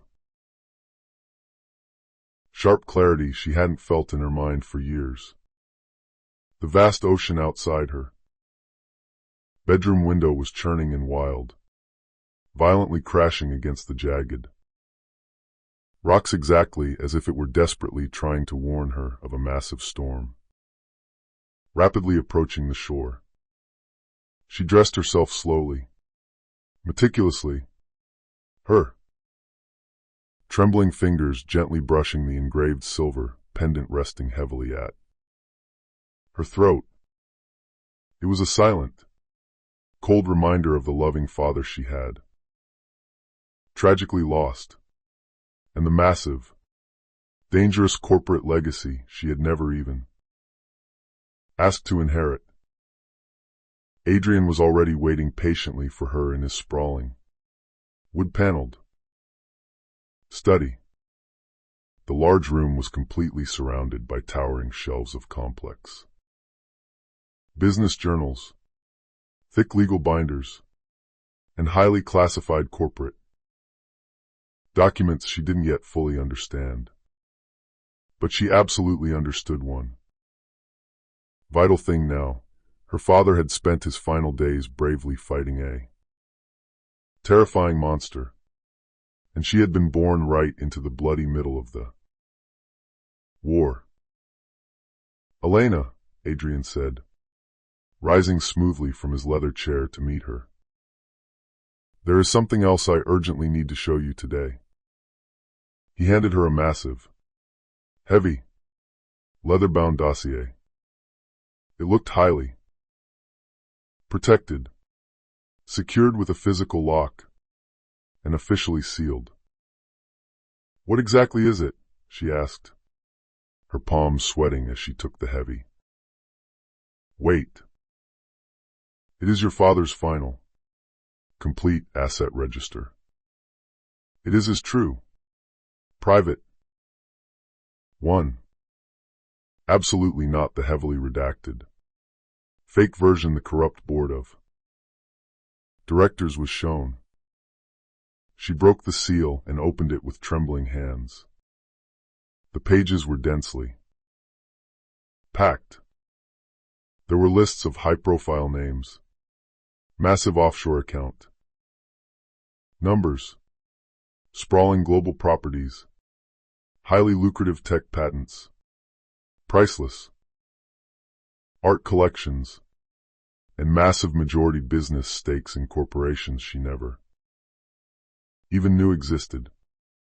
Her jaw tightened as she flipped through billions of dollars in assets.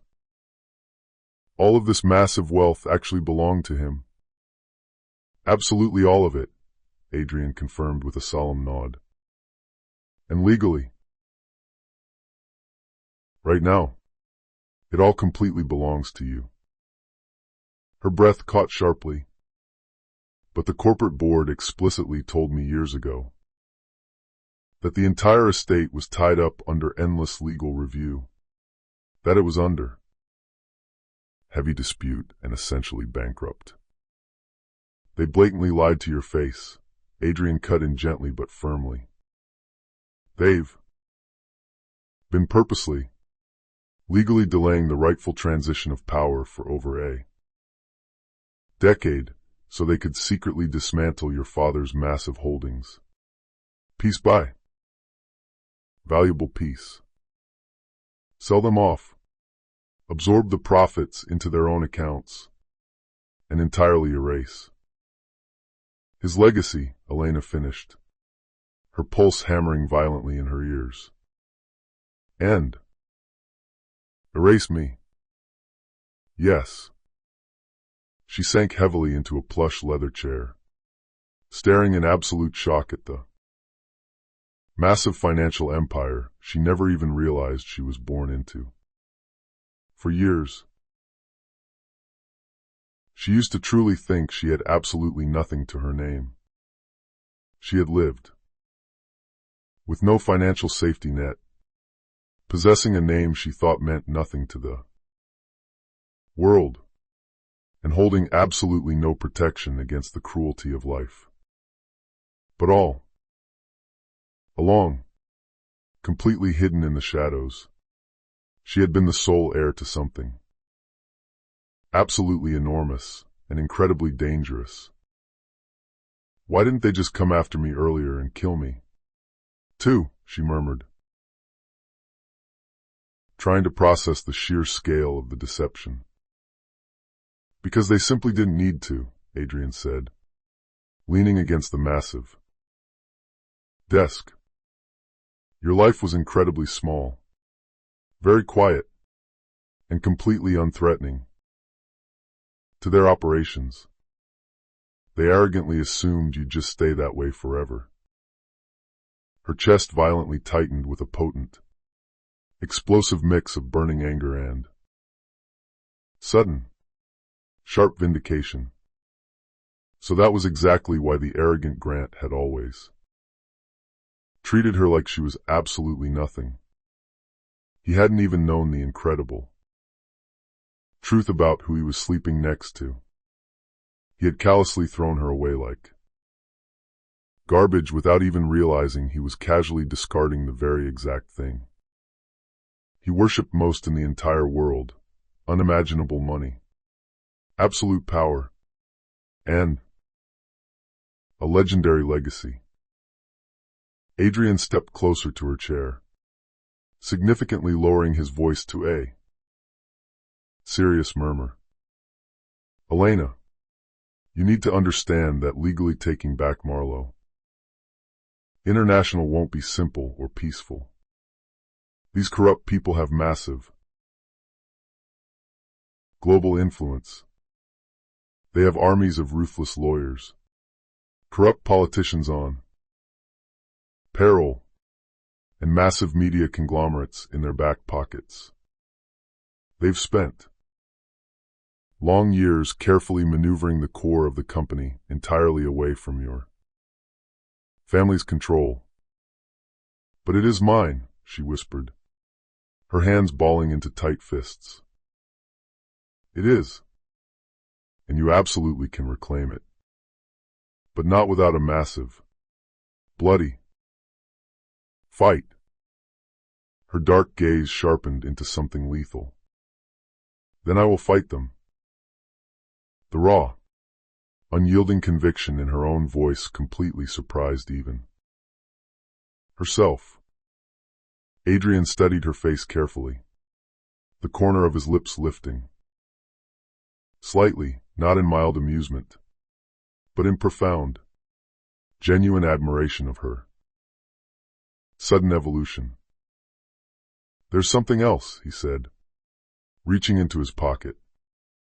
Your father left you a highly encoded message. I haven't opened it. It's absolutely not mine to read. Elena stared blankly at the small, sleek silver flash drive he gently placed into her trembling hand. It felt significantly heavier than a small piece of metal should ever feel. He told me you'd understand exactly how to open it when the right time finally came. Her throat tightened painfully with unshed tears. I miss him so much. I know, Adrian replied softly, placing a comforting hand on her shoulder. But a massive part of his brilliant spirit is clearly still actively guiding you. Elena wiped her wet eyes, inhaled a deep, fortifying breath, and physically straightened her shoulders. She was absolutely no longer the pathetic, weak woman that Grant had so easily abandoned in a hospital. She was absolutely no longer the fragile, broken soul curled up in blinding grief on a cold kitchen floor. She was a true Marlowe, and the corrupt corporate world was about to be violently reminded exactly what that legendary name meant.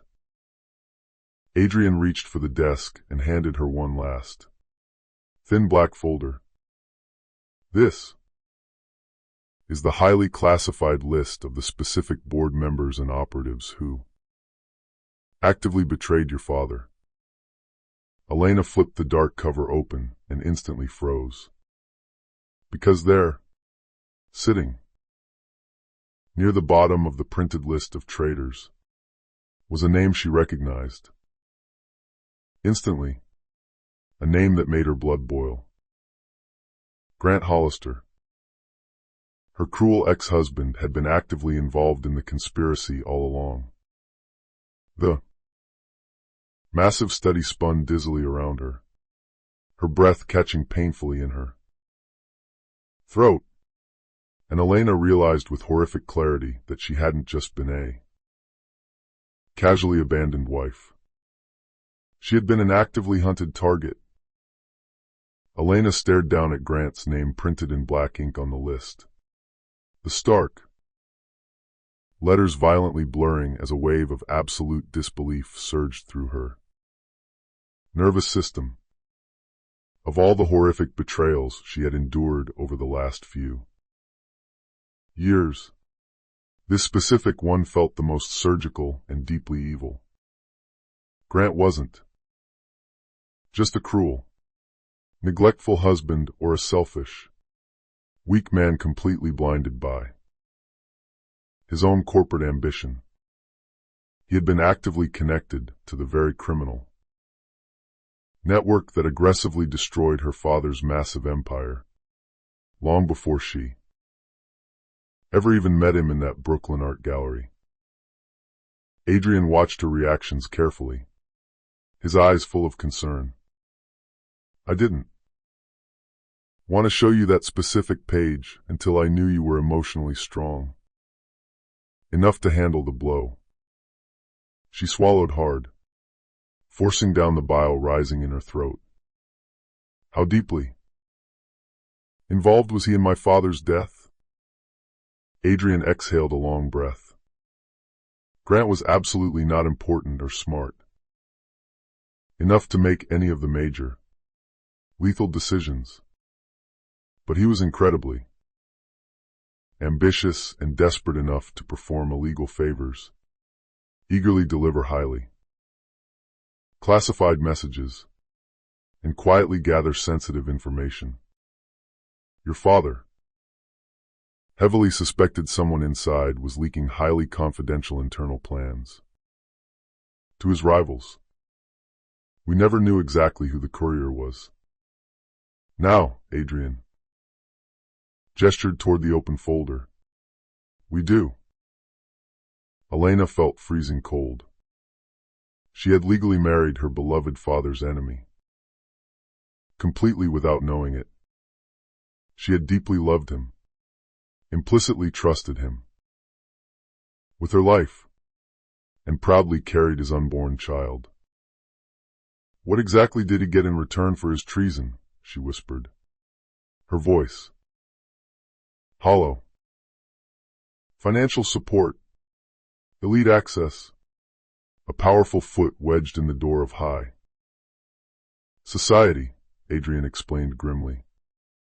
But once he eventually failed upward long enough and proved his ultimate incompetence, those exact same powerful people completely abandoned him. They absolutely do not value human loyalty, they only value usefulness. And Grant Hollister is clearly no longer useful to them. And now Grant is no longer useful, she said, the bitter taste of irony coating her tongue. Exactly. Elena moved slowly toward the massive floor-to-ceiling window overlooking the churning Pacific Ocean. The dark water churned exactly like her violent thoughts. She wasn't just facing a greedy, narcissistic ex-husband in a standard divorce anymore, or a hostile corporate board in a boardroom brawl. She was physically walking into a massive, deadly war that her father had tragically died trying to win.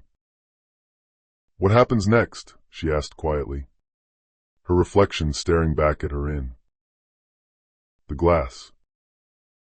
Adrian stepped up closely beside her. You take your rightful seat at the head of the table. My seat? Yes, he nodded firmly. You are the absolute majority heir to the holding company.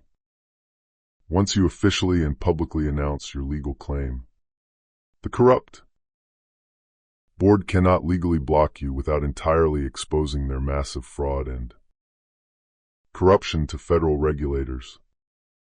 They've successfully hidden your massive inheritance for years.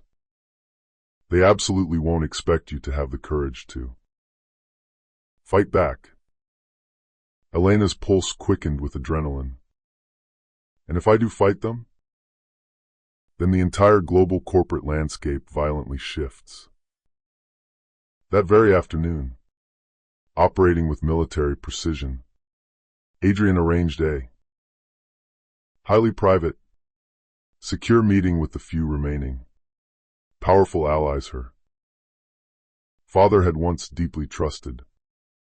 They gathered secretly in the massive library of his Malibu estate, former C-suite executives, brilliant legal advisors, and extremely wealthy silent partners who had intentionally gone completely dormant and into hiding immediately after her father's suspicious death. They were men and women with faces heavily lined with age, extreme caution, and deep,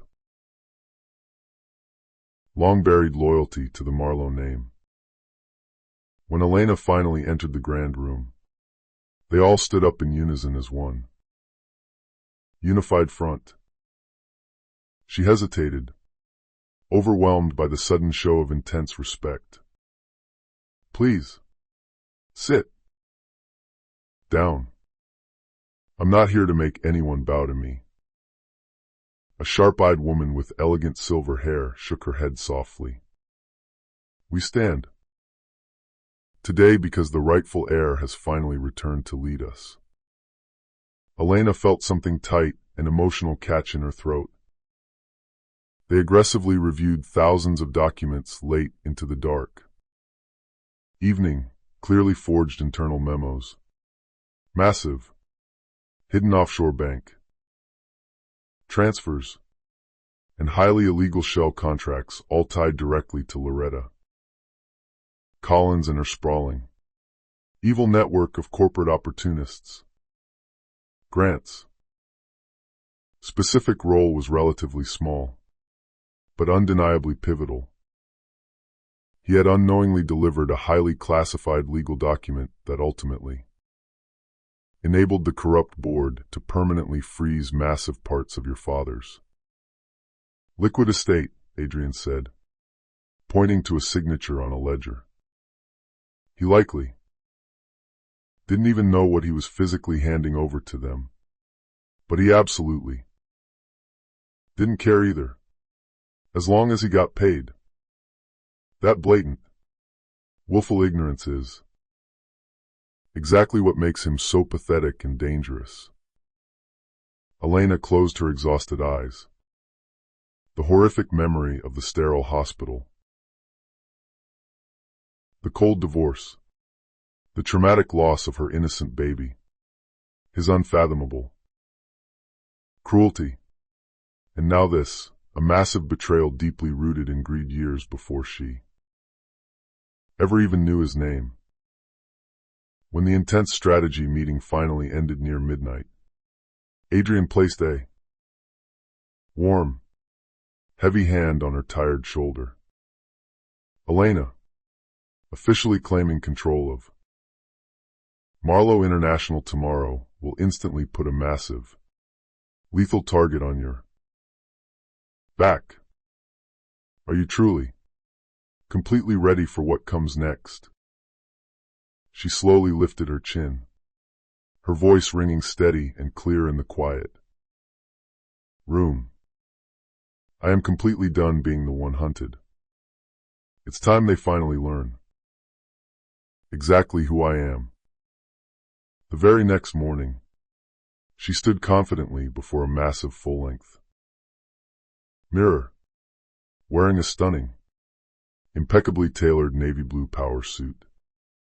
Adrienne's personal styling staff had meticulously altered it overnight, and it fit her body perfectly, exactly like a suit of modern armor. Her dark hair was pulled back into a severe, elegant style, and her father's heavy silver pendant rested proudly right over her beating heart. She absolutely didn't look anything like a broken, weeping woman anymore. She looked exactly like a Marlowe. Adrian politely opened the heavy door to their waiting armored car. New York City is expecting you. But halfway through the tense drive to the private airfield, Adrienne's encrypted phone buzzed aggressively. He quickly glanced down at the bright screen, and his strong jaw instantly tightened into a hard line. What is it? Elena asked, instantly sensing the dark shift in the atmosphere. Adrian silently handed her the phone. A high-priority intelligence alert flashed across the display. Grant Hollister frantically requests urgent in-person meeting with Marlowe International's unknown heir. Elena completely froze. He knew. Somehow, the idiot Grant had actually figured out that she was the heir. And she knew him better than anyone. He absolutely wasn't coming to offer a heartfelt apology. He was coming to desperately beg for his life, to selfishly bargain, or to attempt to destroy her before she destroyed him. The private flight back across the country to New York felt significantly heavier and more tense than any flight Elena had taken before. It wasn't because of fear. Fear was an emotion she had grown intimately familiar with. It was because of the immense, crushing weight of the absolute truth now sitting directly beside her like an unwelcome, dark shadow. Grant desperately wanted a meeting. Somehow, through his desperate scrambling, he had discovered the existence of the elusive Marlowe heir. Somehow, he had finally connected the dangerous dots that Elena had spent her entire adult life blissfully avoiding. As the sleek jet descended rapidly through the gray, polluted haze of the Manhattan skyline, Adrian watched her face closely from across the cabin. We will absolutely control the entire narrative of this meeting.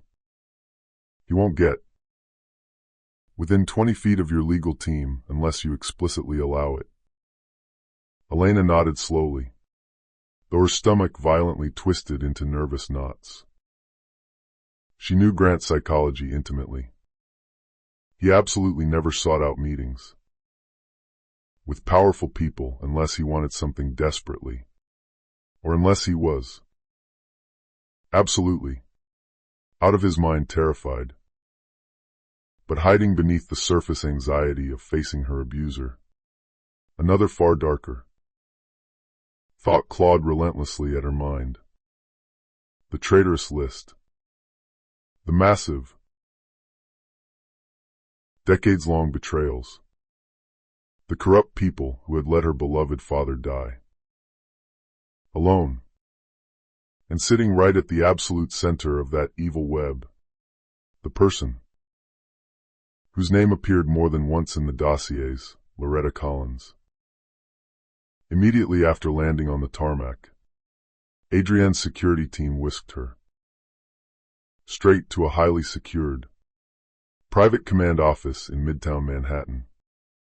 It featured rich, dark wood-paneled walls, bulletproof glass overlooking the sprawling skyline, and mountains of classified files already laid out neatly by his elite intelligence team. Men and women in sharp suits, operatives Elena had never even met before, nodded deeply and respectfully at her arrival. "You are the sole reason we are all gathered here today, Miss Marlowe," one senior intelligence director said gravely. It still felt entirely surreal to be addressed that way. Adrienne gestured toward the massive piles of documents on the table. "You urgently need to see this specific file before you step into a room with Grant." Elena braced her nerves as he opened a thick, red dossier ominously labeled Collins, L. Inside the file were complex financial flow charts, illicit property transfers, hacked communication logs, and a highly detailed timeline, meticulously tracking Loretta's bloody rise to absolute power. It was a terrifying rise built entirely on highly strategic marriages to dying men, discreet physical coercions, and a massive, invisible network of silent blackmail and leverage.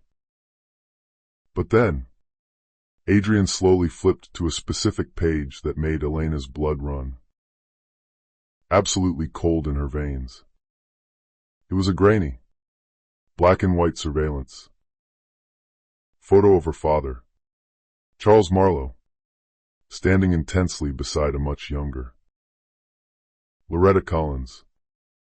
Both of them were captured mid-conversation, engaged in what looked like a furious argument outside a private gala 20 years earlier.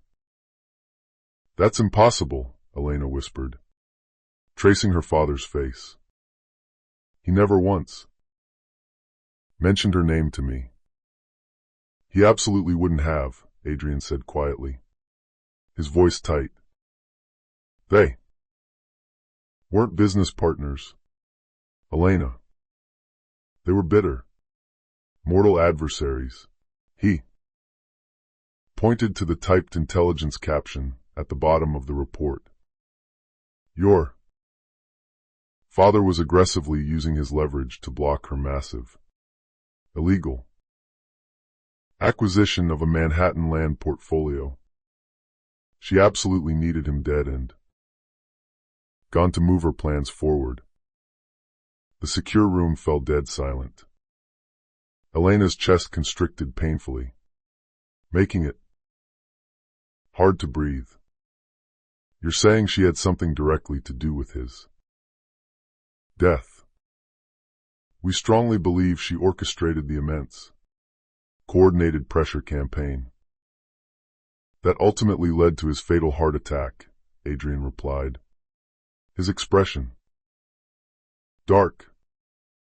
"Not directly with her own hands, perhaps, but through the corrupt people she completely controlled, including a senior executive who later actively mentored young Grant." Elena's breath hitched in her throat. "Do you mean?" "Yes. Grant's early, unearned corporate success came directly from the exact same criminal network that actively undermined and killed your father." Grant didn't possess the intellect to know the true, bloody depth of it, but he absolutely benefited financially from it. Her hands clenched into tight, white-knuckled fists. The massive betrayal had actually started long before she even met Grant in that innocent art gallery. She had been unknowingly caught in a massive, sticky web spun by a black widow. Long before her first sketch, and long before her first heartbreak. "And there is more," Adrian said grimly, sliding another highly classified document forward. At the absolute top of the page, printed in bold red ink. Collins Estate, target identified, potential obstacle Elena Marlowe. She felt all the air violently leave her lungs. They specifically targeted me. Your father desperately protected you by entirely removing your existence from the company records immediately after your mother's death, Adrian explained. His voice urgent. He successfully hid your true identity. Legally changed documents and buried public records. But after his sudden death, Loretta relentlessly searched for you. And when she couldn't locate you to eliminate you, she eventually found Grant. Elena finished the horrifying thought, her voice hollow and echoing in the quiet room. And she used my husband to keep me controlled and weak. Adrian nodded slowly. He was incredibly easy for a woman like her to manipulate. He was hungry for money, desperate for status, and incredibly eager to impress anyone with power. He didn't even know he was being used as a leash. Elena sank heavily into an office chair.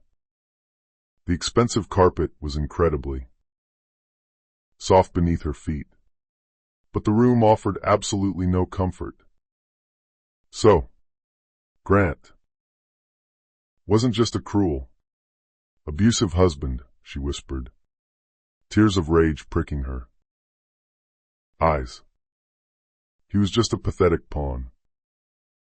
A pawn, Adrian confirmed darkly, who foolishly thinks he is a king. Her pulse hammered against her wrists. She felt intense grief for her father, burning anger at the deception, shocking clarity regarding her past, and a massive, awakening strength she hadn't believed she possessed just weeks ago. She lifted her chin, her eyes burning with resolve. What happens now? Adrian folded his strong arms across his chest. Now, you walk out there and meet Grant Hollister, and you show him exactly who the hell you really are. But before Elena could even open her mouth to speak, the heavy office door violently burst open. A senior security officer stepped rapidly inside, his hand resting on his holstered weapon. Mr. Sterling, we have a massive problem. Adrian instantly stiffened, moving slightly in front of Elena. What kind of problem? The officer swallowed hard, looking highly stressed. Grant Hollister is already physically inside the building. He bypassed the lower security desk.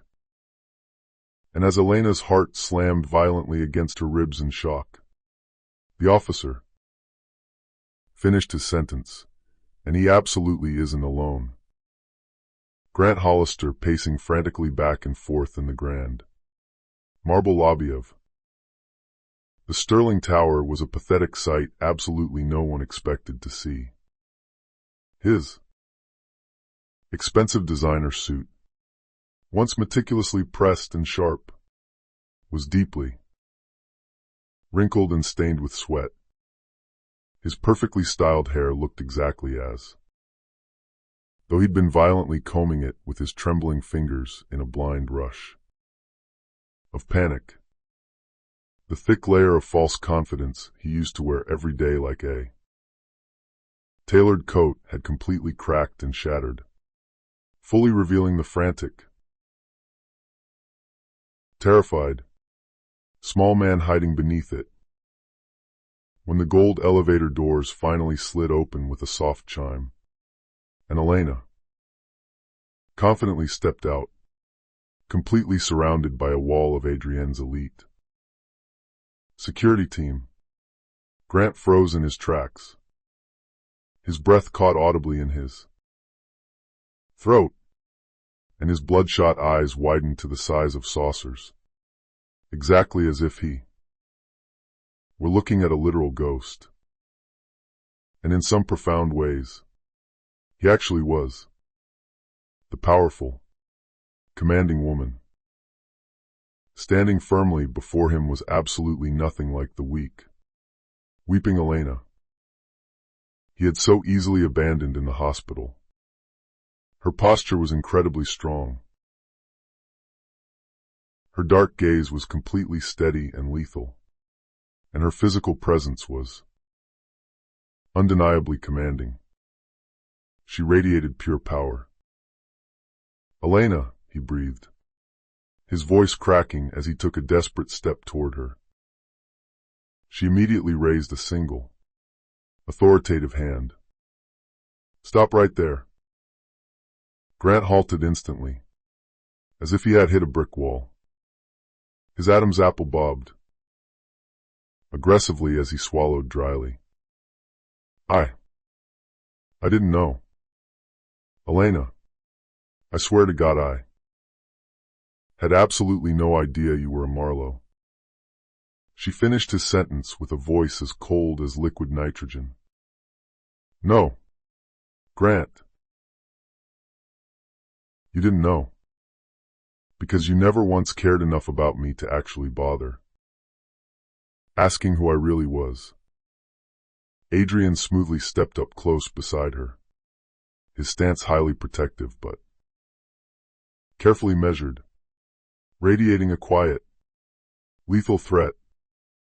"Mr.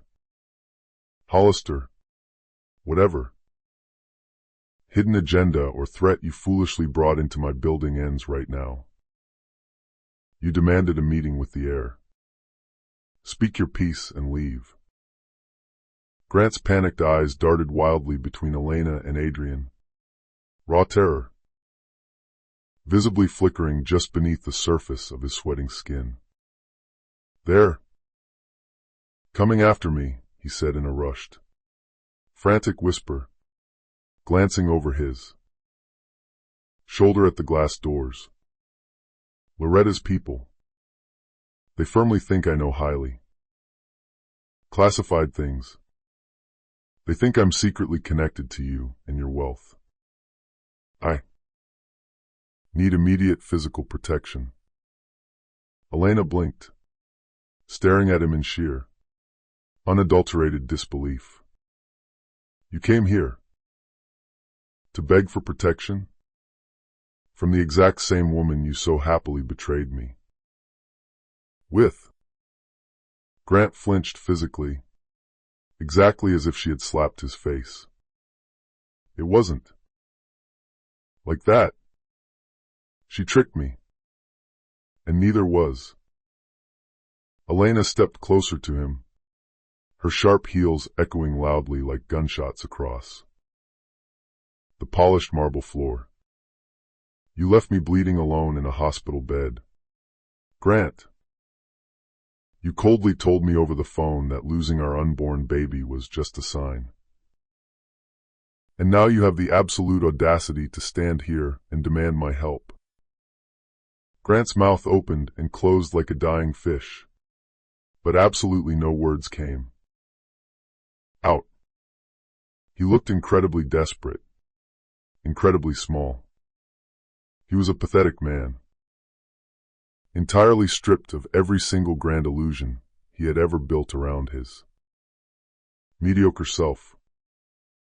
I didn't know what they were actively planning, he insisted, his voice rising. In panic. Loretta. She completely used me. I didn't understand her dark connections to the mob. I genuinely thought she'd just help advance my career. I thought. His voice cracked into a pathetic sob. I didn't think she was actually capable of orchestrated murder. That heavy, terrifying word lingered violently in the cold air of the lobby. Elena's chest tightened, a potent mix of burning anger and deep sorrow twisting together in her gut. You actively helped the exact people who murdered my father, she said, her voice dropping to a dangerous whisper. You eagerly delivered classified corporate documents without ever questioning them. You happily played the eager messenger boy for a lethal network built on pure, unadulterated greed. I didn't know. Grant snapped back, his voice suddenly much louder than he intended. The desperate shout echoed wildly through the massive lobby, drawing the attention of the front desk. If I had known the truth, if someone had just warned me.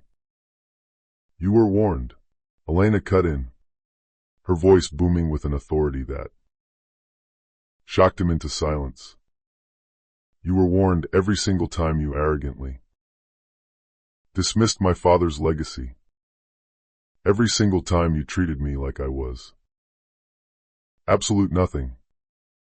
Every single time you eagerly chose blind ambition over basic human decency. You chose this bed. Grant. Grant's face flushed a deep, humiliating red with intense shame. Elena, he whispered, tears of terror forming in his eyes. I only came here today because I literally don't have anyone else left in the world.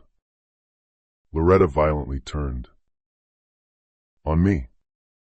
Her people firmly think I've been secretly talking to federal authorities to save myself. They are actively watching my apartment. They might actually come after me and kill me tonight. Adrian exchanged a highly tense, wordless look with his head of security. It absolutely wasn't a look of human sympathy. It was a cold, calculated risk assessment of the tactical situation. Grant leaned forward, desperately lowering his voice. Please, Elena, just talk to me in private. You absolutely don't have to ever forgive me for the hospital. I desperately need your help to survive.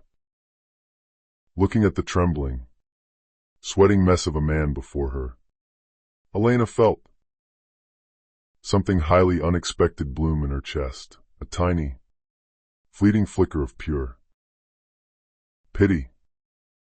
Not pity for the cruel man who had intentionally hurt her, but pity for the pathetic, insecure boy still hiding inside him who had simply never learned what real, true strength actually looked like. But feeling pity was absolutely not the same thing as offering protection. She drew a long, slow breath, steadying her nerves. Grant, the absolute only reason you are in physical danger right now is because you greedily danced far too close to evil people who play games with human lives. My brave father actively tried to stop them. They murdered him for it, and you happily helped them do it, even if you were too stupid to realize it at the time. Grant's face completely drained of all color, turning an unearthly shade of white. Elena continued, her voice remarkably steady and utterly devoid of emotion. I cannot save you, Grant. And even if I could, I wouldn't. His breath hitched in his throat in a panicked gasp. Elena, please. They will kill me. You freely made your own choices in life, and now you are finally living with their consequences. Grant physically staggered backward, exactly as if he had been violently struck in the chest. But before he could even open his mouth to respond to her rejection, a sharp, deafening crack echoed violently from the front entrance, sounding exactly like something massive and heavy slamming into the reinforced glass doors. The elite security team instantly closed in tightly around Elena, forming a human shield. A second, much louder crack followed, and then the unmistakable, horrifying sound of massive panes of bullet-resistant glass finally giving way and shattering violently. Grant's eyes widened in sheer, unadulterated terror as he blindly backed away from the doors, tripping over his own feet. Elena, Adrian yelled sharply, forcefully gripping her arm and pulling her backward. Get behind me, right now. Because whoever the ruthless Loretta Collins had sent to tie up loose ends had already found them. The massive, serene lobby instantly erupted into absolute, terrifying chaos as thousands of sharp shards of thick glass violently scattered across the polished marble floor, glittering dangerously like jagged ice under the bright lobby lights. Massive security alarms immediately began blaring, the piercing sirens echoing deafeningly through the towering, vaulted ceilings of the Sterling Tower. Highly trained security personnel rushed forward in perfect unison, forming a tight, impenetrable perimeter around Elena and Adrian, aggressively pushing the sobbing, panicked Grant behind them even though he stumbled and fell, barely able to stand upright on his shaking legs. Move her back to the secure zone. Right now, Adrian commanded, his voice sharper and more commanding than Elena had ever heard it. Two massive armed guards firmly guided her toward the reinforced service hallway, but Elena couldn't stop herself from looking back over her shoulder. Her heart pounded violently against her ribs, every single nerve in her body screaming, danger. Through the dust and chaos, she could clearly see dark, tactical silhouettes moving fluidly outside the completely shattered entrance. There were one, two, maybe three figures in total, moving incredibly fast, highly coordinated, and unmistakably militarily trained. Is this Loretta? Elena shouted over the blaring alarms, her voice trembling. Adrian didn't bother to answer her. His strong jaw was clenched far too tightly as he scanned the tactical situation. Security rapidly ushered them deeper and deeper into the narrow service hallway, moving them safely away from the exposed, open line of sight of the lobby. Grant desperately clung to the concrete wall, hyperventilating and gasping for breath. They're actually going to kill me, he choked out, tears streaming down his face. Elena, I swear to God they're here because of me. No, Adrian said grimly, pulling a sleek firearm from a hidden holster under his suit jacket. They're absolutely here because of all of us. A lead guard pressed 2 fingers to his tactical earpiece, listening intently to the chatter. 2 hostile targets advancing near the front desk. There. Scattering. One is moving rapidly toward the east stairwell. Adrian quickly glanced back at Elena, his eyes dark. They're absolutely not just here to quickly intimidate us. Elena, they're actively testing our physical defenses. Elena's breath hitched in her throat. Testing them for what? To see exactly how easy it would be to get a clear shot at you. Her stomach violently dropped to the floor. Suddenly, the bright hallway lights above them flickered ominously. Once, twice, and then half of the entire grid went completely dark, plunging the corridor into a dim, terrifying amber glow. From the emergency backup lights, the armed guards tensed visibly, raising their weapons.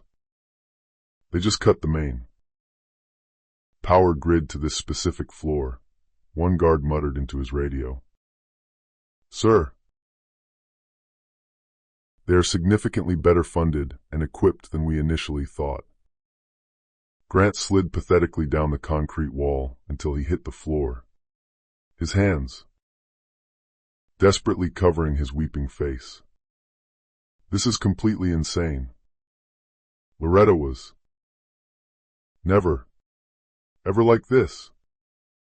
She wouldn't send a hit squad. Elena violently snapped her head toward him, her anger temporarily overriding her fear. You literally have absolutely no idea what Loretta Collins is truly capable of. Grant, you never, ever did. You were just her toy. Adrian stepped forward decisively, taking absolute command of the chaotic situation.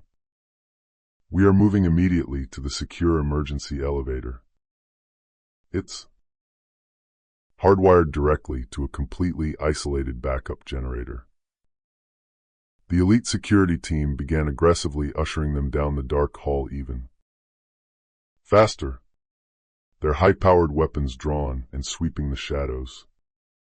Elena could physically feel the heavy, lethal tension vibrating through the stale air.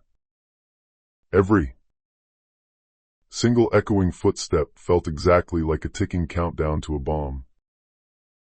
Adrian stayed incredibly close to her. A solid, steady, reassuring presence right beside her shoulder. What if they somehow reach the secure elevator first? She whispered, her voice shaking. They won't, Adrian said firmly, his eyes scanning the dark corners. Not before we do. But even to her ears, he sounded exactly like a man who was rapidly calculating very bad odds in his head. They quickly rounded the final corner and suddenly froze in their tracks. The heavy steel doors of the secure elevator were already wide open. The carriage was completely empty, and it was just waiting. 2 guards waiting, the lead officer commanded sharply. Clear the immediate area.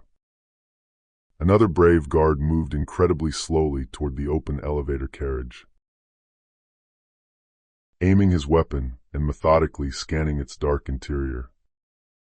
For a highly tense, agonizing moment, absolutely everything in the hallway was dead still. Then, all hell broke loose. Behind you, a guard shouted at the top of his lungs. A dark figure violently dropped directly from a removed ceiling panel above. Them.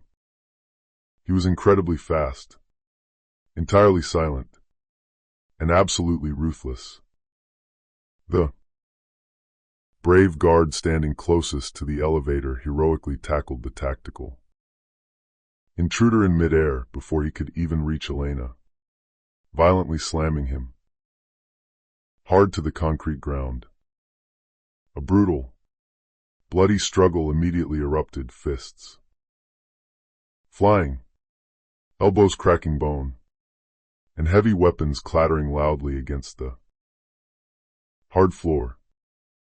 The masked intruder's gloved hand darted lightning fast to his tactical belt, reaching desperately for something metallic and lethal.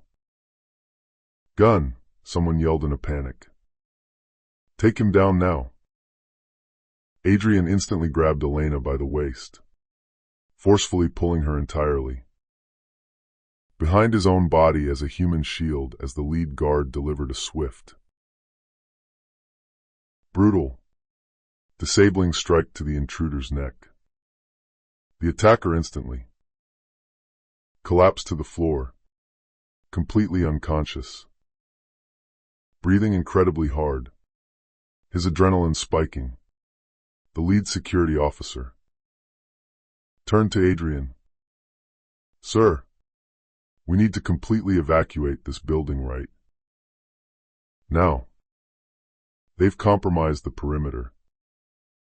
Grant stumbled forward on his hands and knees, weeping.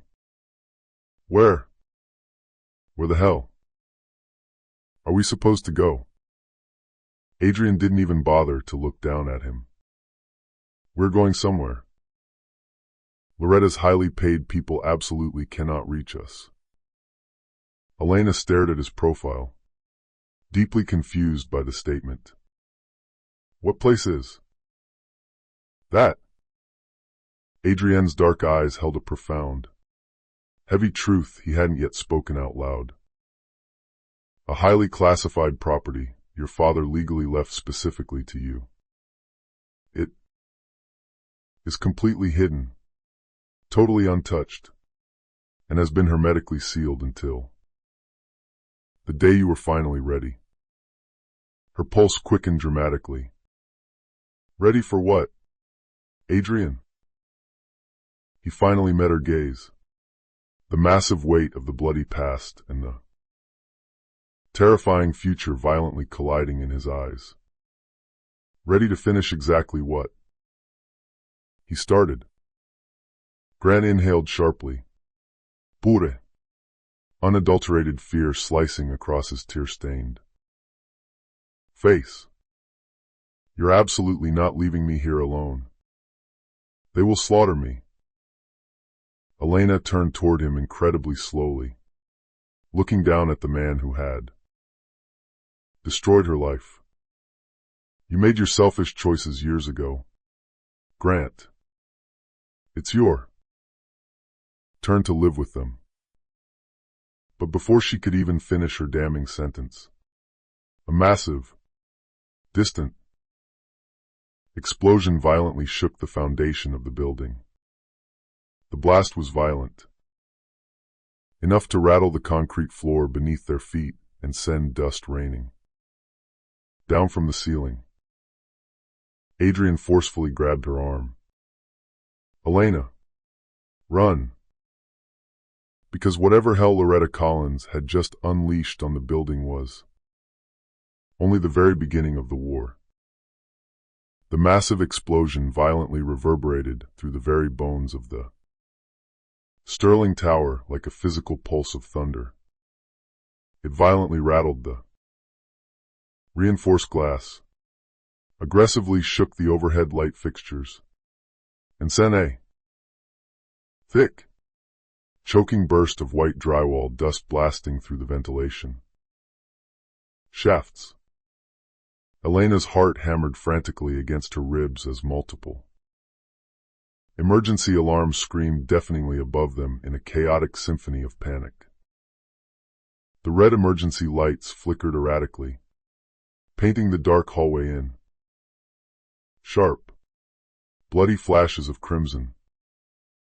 Grant stumbled hard over his own feet, nearly collapsing completely to the concrete floor, while Adrian physically tightened his iron grip on Elena's slender arm. "Move," he commanded the elite security team with absolute authority. They rushed deeper down the hidden service corridor, heavy combat boots pounding loudly against the polished concrete.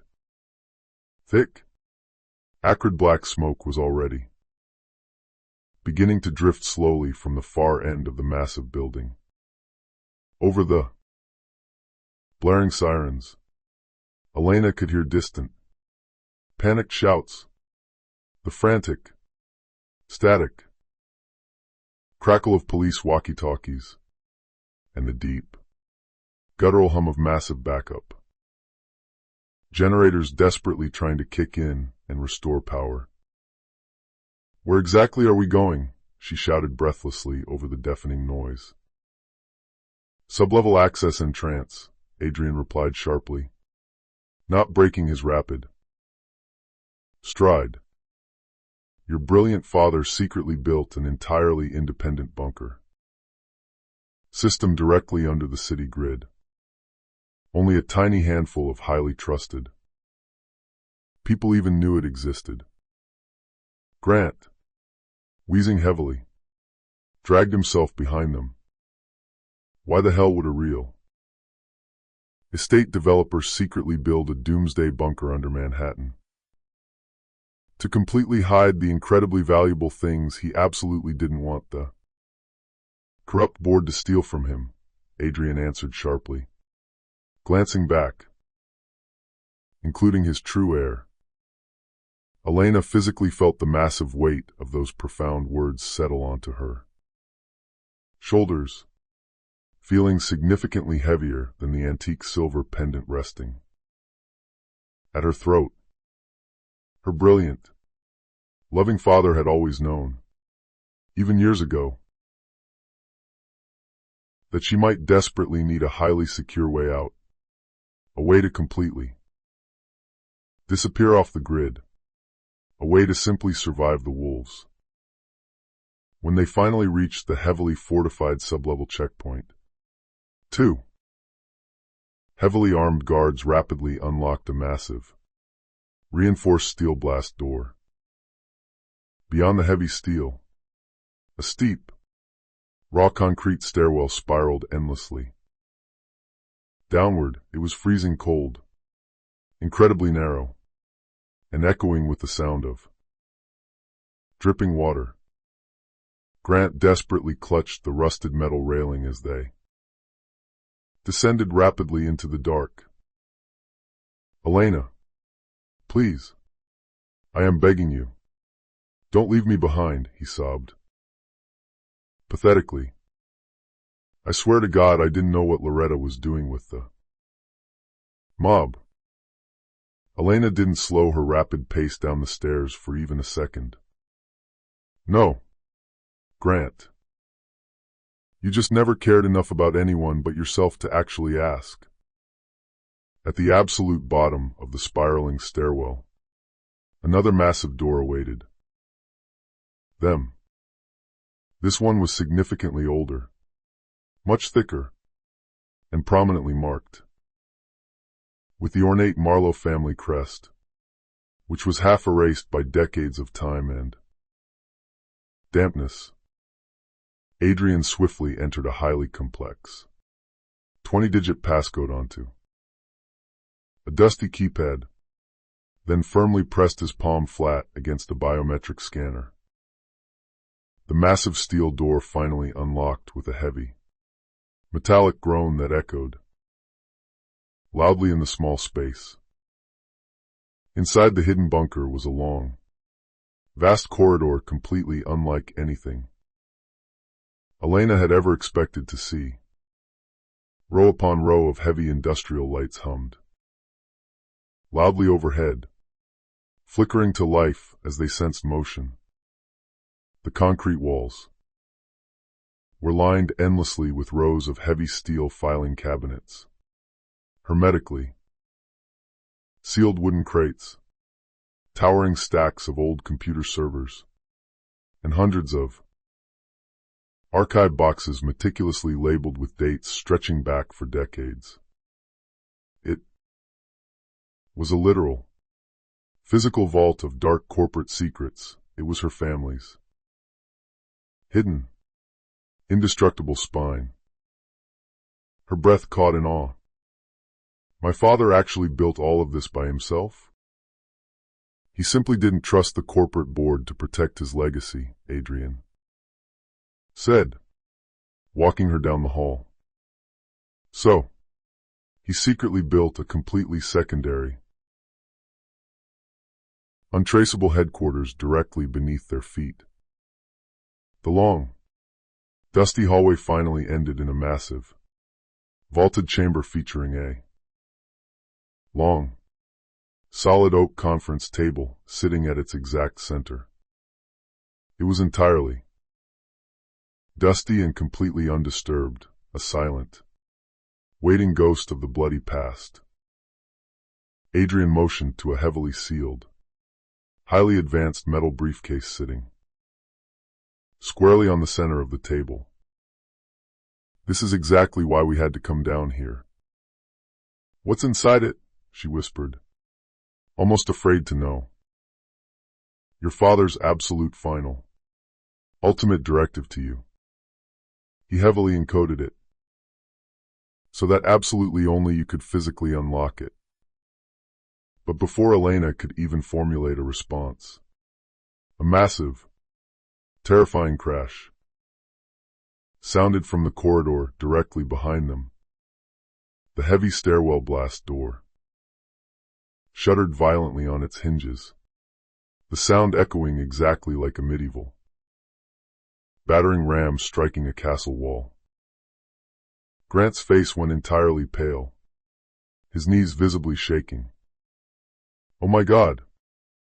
They found us down here.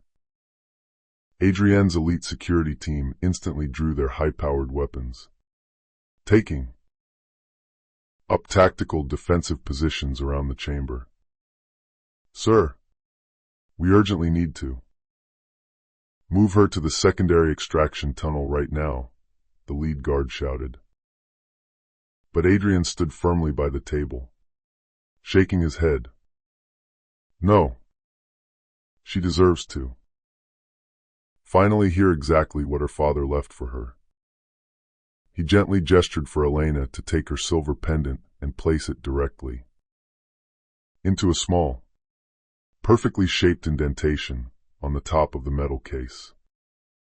Her hands trembled so violently she could barely hold the jewelry, but she managed to press it firmly into the slot. The advanced case beeped loudly once, then clicked open with a hiss of pressurized air. Inside, resting on a bed of foam, was a single, handheld device, a vintage, analog digital recorder. Elena lifted it incredibly gently, her thumb hovering over the button, and pressed play. Her beloved father's voice instantly filled the cold, echoing chamber. It sounded deeply worn, incredibly tired, but undeniably warm and full of love. If you are currently hearing this recording, my beautiful Elena, then you are in grave danger. And the evil people I spent my life warning you about have finally desperately reached for the very thing they were always truly after. You. Hot tears instantly blurred her vision. I always knew I couldn't protect you forever in this world. But I spent years building absolutely everything in this room with one single driving purpose, to give you the ultimate power to choose your own fate when the time came. A thunderous, explosive blow hit the outer stairwell door. The security team braced themselves, aiming their rifles at the entrance. And Elena, if Adrian Sterling is standing with you down there right now, trust him. He absolutely knows significantly more than you realize. She looked up sharply at Adrian through her tears. He simply nodded, his eyes locked on hers. Another massive blow hit the door. The sound of thick metal bending and tearing filled the room. He genuinely cares for you, Elena. I clearly saw it in his eyes long before he ever realized it himself. The door screeched loudly under the immense, violent pressure of the battering ram. Then came the final, haunting words of the recording. And when the final moment comes, my brave daughter, you must make a choice. You must finally decide whether to stand up and lead the empire, or simply walk away and watch absolutely everything fall into ruin. The digital recorder finally fell silent, a soft hiss of static filling the void. The heavy blast door upstairs violently buckled inward, and Elena understood with sudden, absolute, terrifying clarity. They hadn't come down here to cowardly escape the attack. They had come down here to finally rise and take control of the war. The heavy stairwell door screeched agonizingly again, thick metal loudly, groaning under the immense weight of repeated, violent blows from the mercenaries outside. The underground chamber literally vibrated with every single impact, sending showers of ancient dust cascading from the concrete ceiling. Elena tightly tightened her grip on the small recorder. Her father's final, powerful words still echoing deeply through her very bones. She absolutely felt the familiar, cold tremor of fear, but she also felt something entirely else rapidly rising inside her soul. Something significantly steadier. Something undeniably fierce. Adrian stepped close beside her, lowering his voice to a calm, tactical murmur. We absolutely do not have much time before they breach that door. What exactly do you want to do, Elena? Elena slowly lifted her chin, wiping the last tear from her cheek. I want to finish this war right now. Grant, who was trembling uncontrollably and had half collapsed against a rusty filing cabinet in terror, stared wildly at her exactly as if he were seeing her for the very first time. Finish it? Elena, are you insane? We need to run. You simply don't understand these people.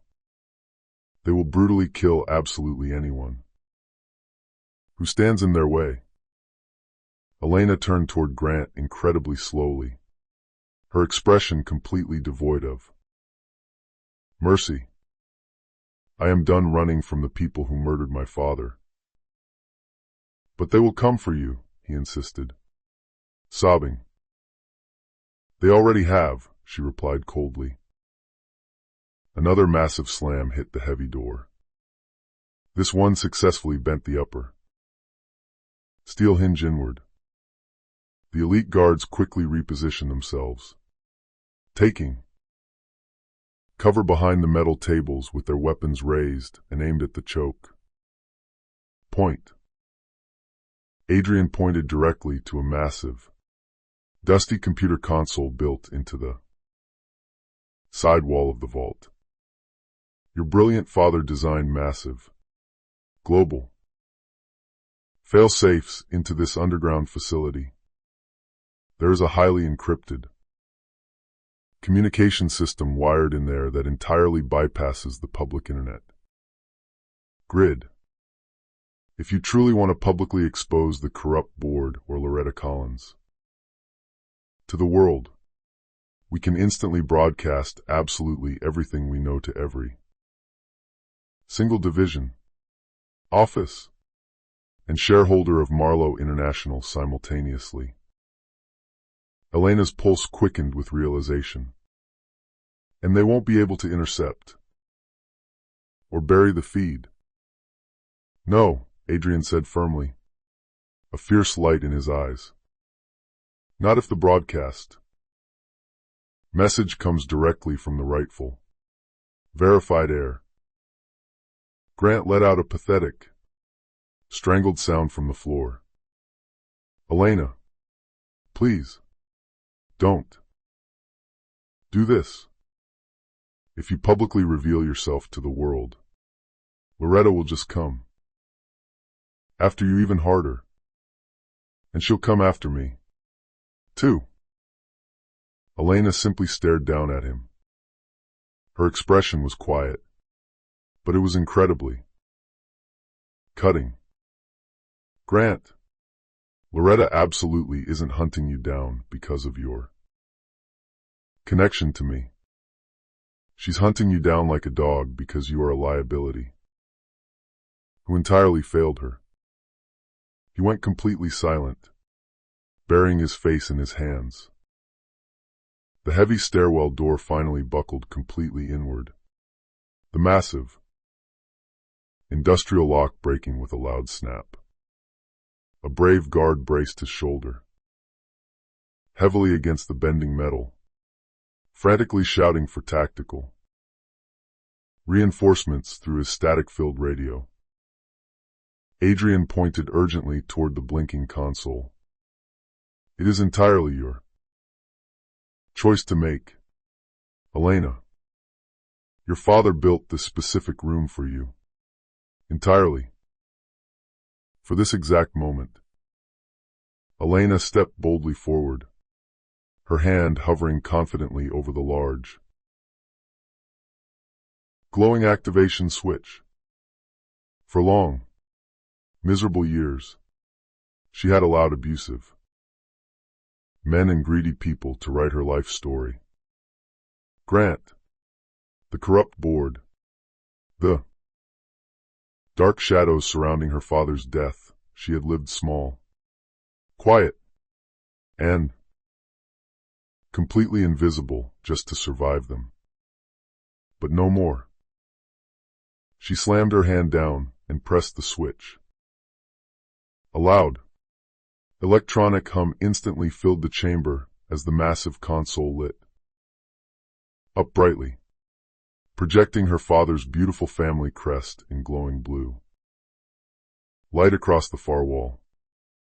A sleek microphone smoothly extended from the desk toward her.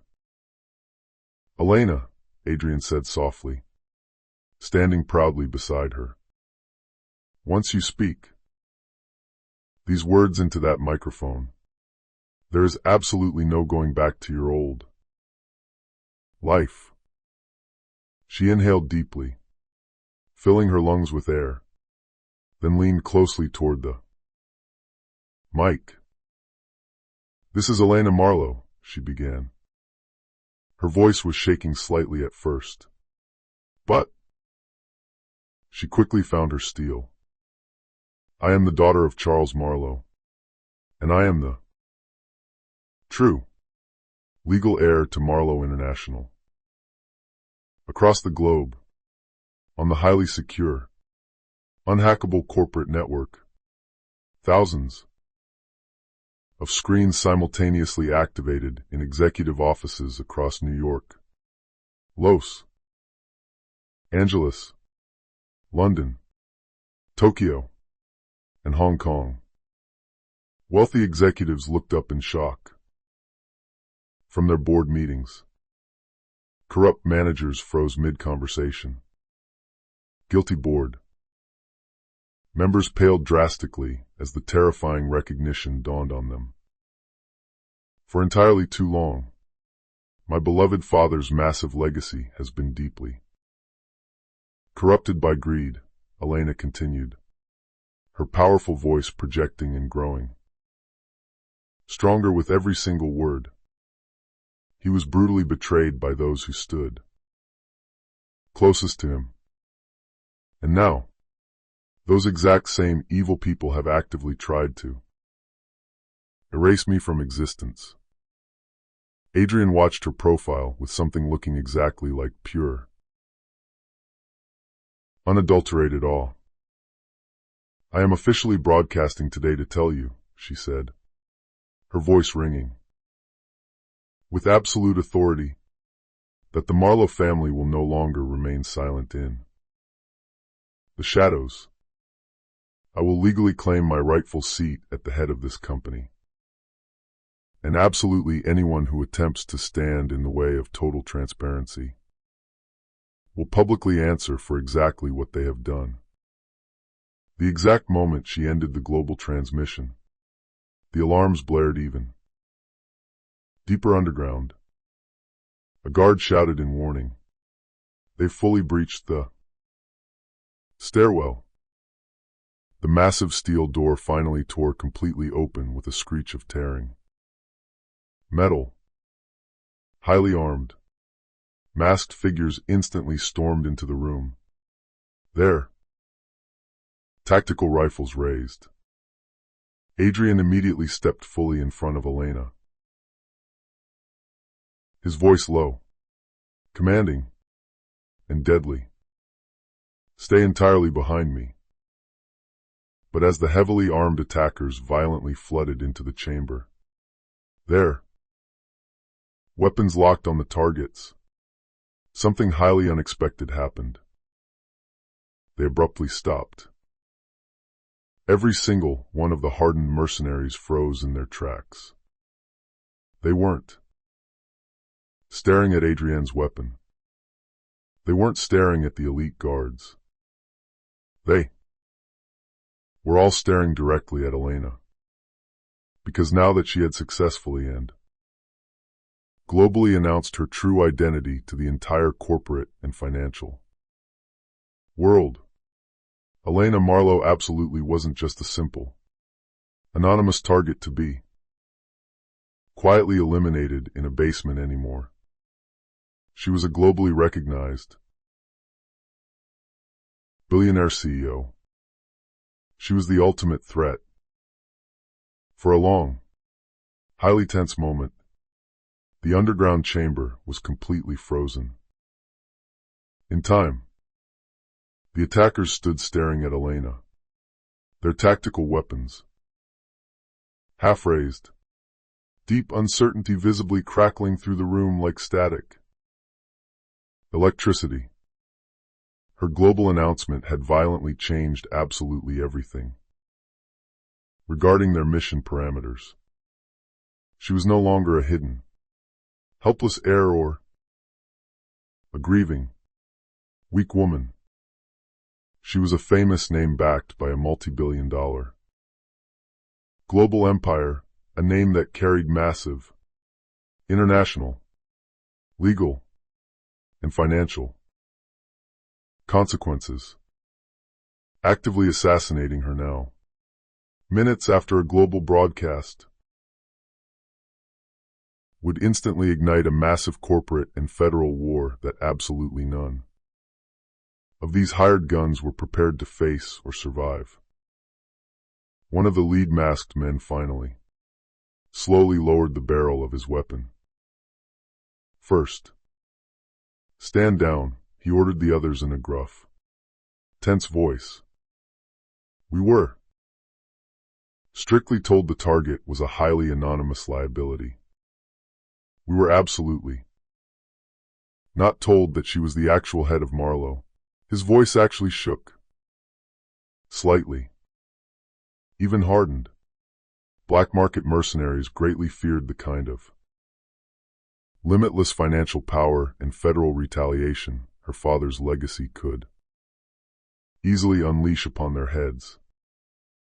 But before the heavy tension in the room could fully break, the sharp, rhythmic Clicking of high heels echoed ominously down the concrete stairwell.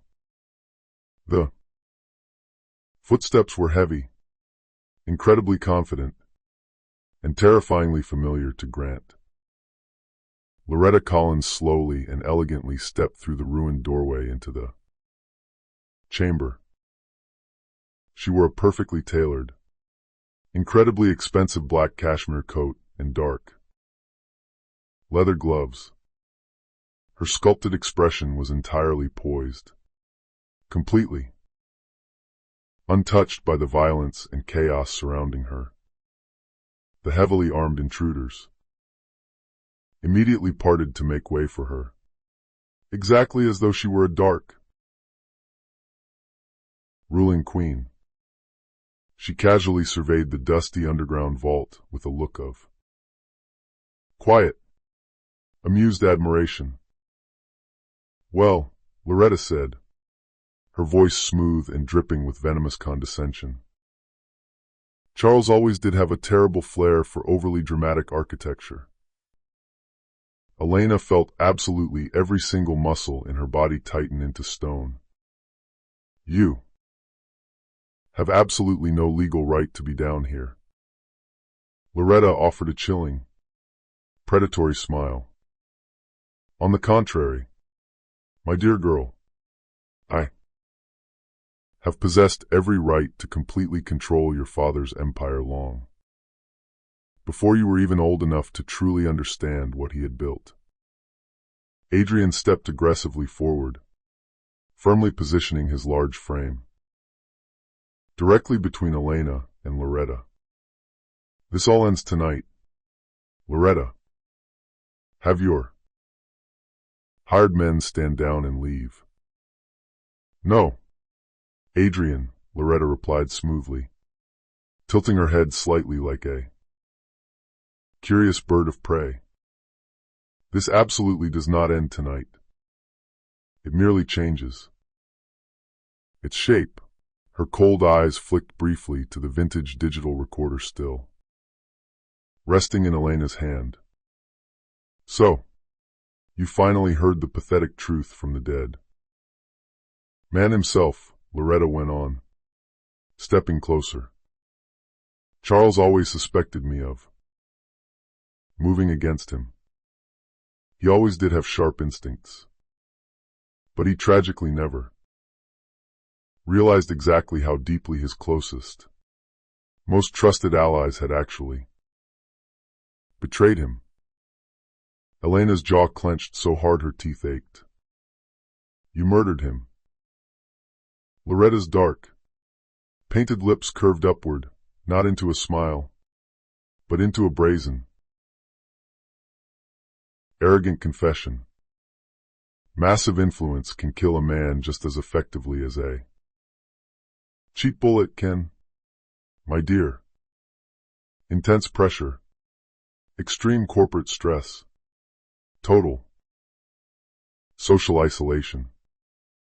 You would honestly be astonished at exactly what a weak man's physical heart simply cannot survive when everyone he trusts turns against him. Elena's slender fingers curled tightly into fists. She could feel Adrienne's massive, reassuring nearness right behind her shoulder, but she absolutely refused to step back or hide anymore. "You specifically targeted me," Elena said, her voice echoing. "You actively tried to completely erase the Marlowe name from history." "No," Loretta corrected her smoothly, adjusting her leather glove. "I actively tried to own it. There is a very distinct difference in the corporate world." Suddenly, Grant lurched forward from the shadows of the filing cabinets, looking absolutely frantic and deranged. Loretta, please. You absolutely have to help me. I did absolutely everything you ever asked me to do. I never, ever betrayed you to the feds." Please. I am begging you. Don't let these men kill me. Loretta didn't even bother to glance down at him groveling on the floor. Oh. Grant. Darling, she sighed. Exasperated. You were absolutely never anything more to me than a cheap, highly disposable asset. The incredibly cruel words struck him with massive, visible physical force. Elena watched him entirely crumble to the ground. The absolute final threat of his towering arrogance snapping in two. For years, she had quietly carried the massive, crushing weight of his daily cruelty, his gaslighting, his manipulation, and his brutal abandonment. But now, seeing him completely unravel into a sobbing, pathetic mess under the harsh light of truth, she felt something deep inside her violently shift. It wasn't sympathy. It was total release. He had selfishly chosen to side with evil, and that terrible choice was finally calling him to account. Loretta elegantly extended a gloved hand toward Elena, exactly as though she were magnanimously offering a peace treaty. Elena, I will admit, you are significantly stronger than I expected you to be. You are smart, and you are highly resilient. You are exactly everything your paranoid father desperately hoped you wouldn't have to become.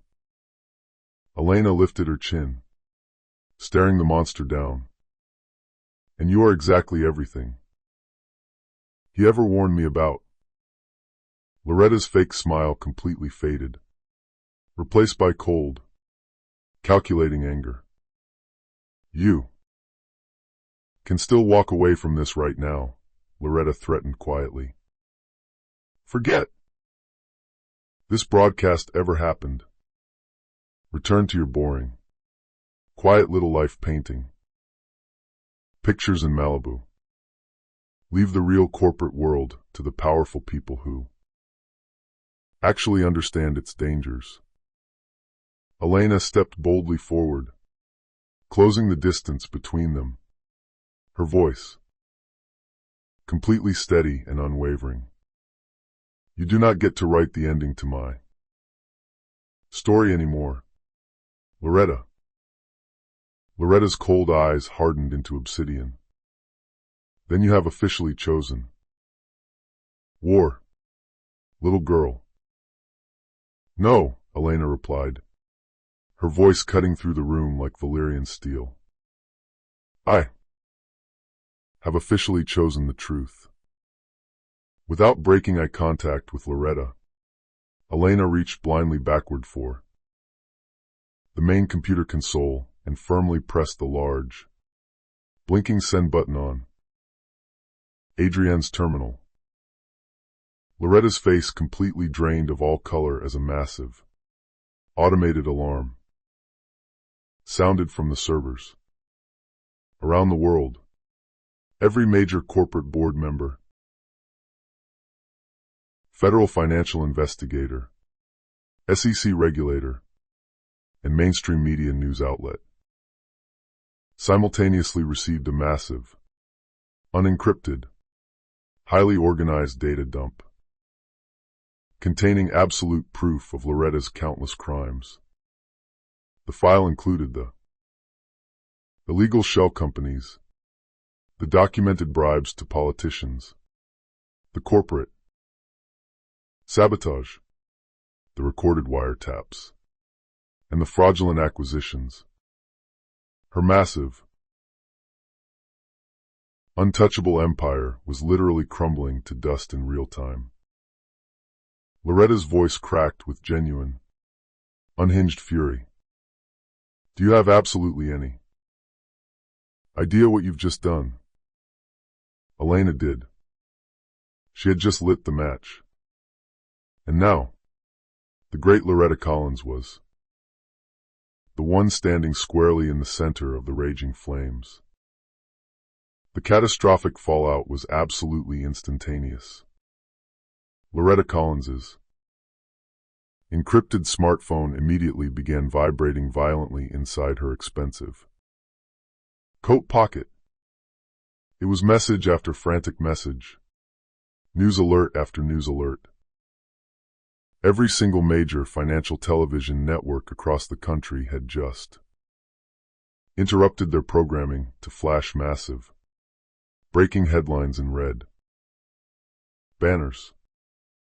Her name, her extensive crimes, her vast empire, once considered entirely untouchable by the law, was now publicly collapsing completely under the undeniable weight of Elena's truth. "You foolish, stupid girl," Loretta hissed venomously, stepping forward. But there was undeniable, raw fear dancing in her cold eyes now. "Do you honestly think the rest of the corporate world will actually side with you? Do you really think?" Elena didn't even let her finish the sentence. "The world doesn't have to side with me, Loretta. It just finally needs to clearly see you for what you are." Before the furious Loretta could even formulate a response, the heavy chamber doors violently burst open once again. But this time, it was not filled with hard attackers. It was flooded with dozens of heavily armed New York State police authorities, closely followed by a swarm of federal FBI investigators. Wearing tactical vests, they were highly armed, perfectly coordinated, and entirely prepared for a siege. They moved swiftly right past Elena and Adrian, without a second of hesitation, and approached Loretta Collins with strict procedural precision, their weapons drawn. "Loretta Collins," the lead federal agent announced loudly, his voice echoing in the vault. "You are officially under arrest for massive corporate fraud, federal racketeering, grand embezzlement, obstruction of justice, and highly coordinated conspiracy directly related to the death of Charles Marlowe.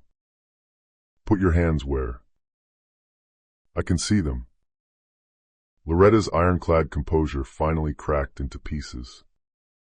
"You have absolutely no concrete proof of any of this." Elena slowly lifted her father's vintage digital recorder high into the air, holding it up like a holy verdict for all to see. "I have his voice." And with those final, damning words, Loretta Collins was violently handcuffed and aggressively escorted out of the underground bunker. Her massive, illegal empire was entirely shattered. Her political influence was completely dissolved. Her long, bloody reign of terror was finally, permanently crushed. Elena stood silently and watched her get dragged away, her expression absolutely not one of arrogant triumph, but one of a profound, long-awaited, deep peace. True justice wasn't always loud or flashy. Sometimes it was just quiet, incredibly heavy, and beautifully final. Grant, who was still violently trembling in the dark corner of the room,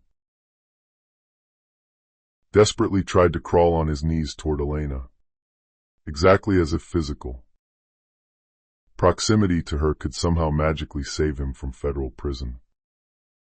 "Elena, please," he begged, sobbing hysterically. You just don't understand how. It was. I didn't know what I was actually part of. I was just stupid.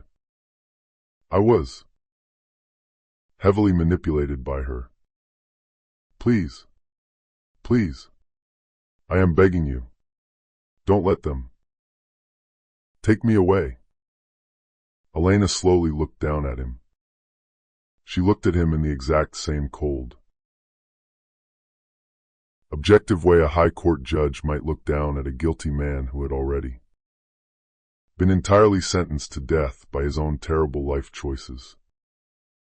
Grant, she said softly, her voice devoid of any warmth or history. You were never, ever a victim in this story. You were a willing, eager volunteer.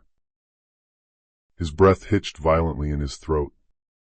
The absolute, unvarnished truth of her words cutting into him significantly sharper than any physical blade ever could.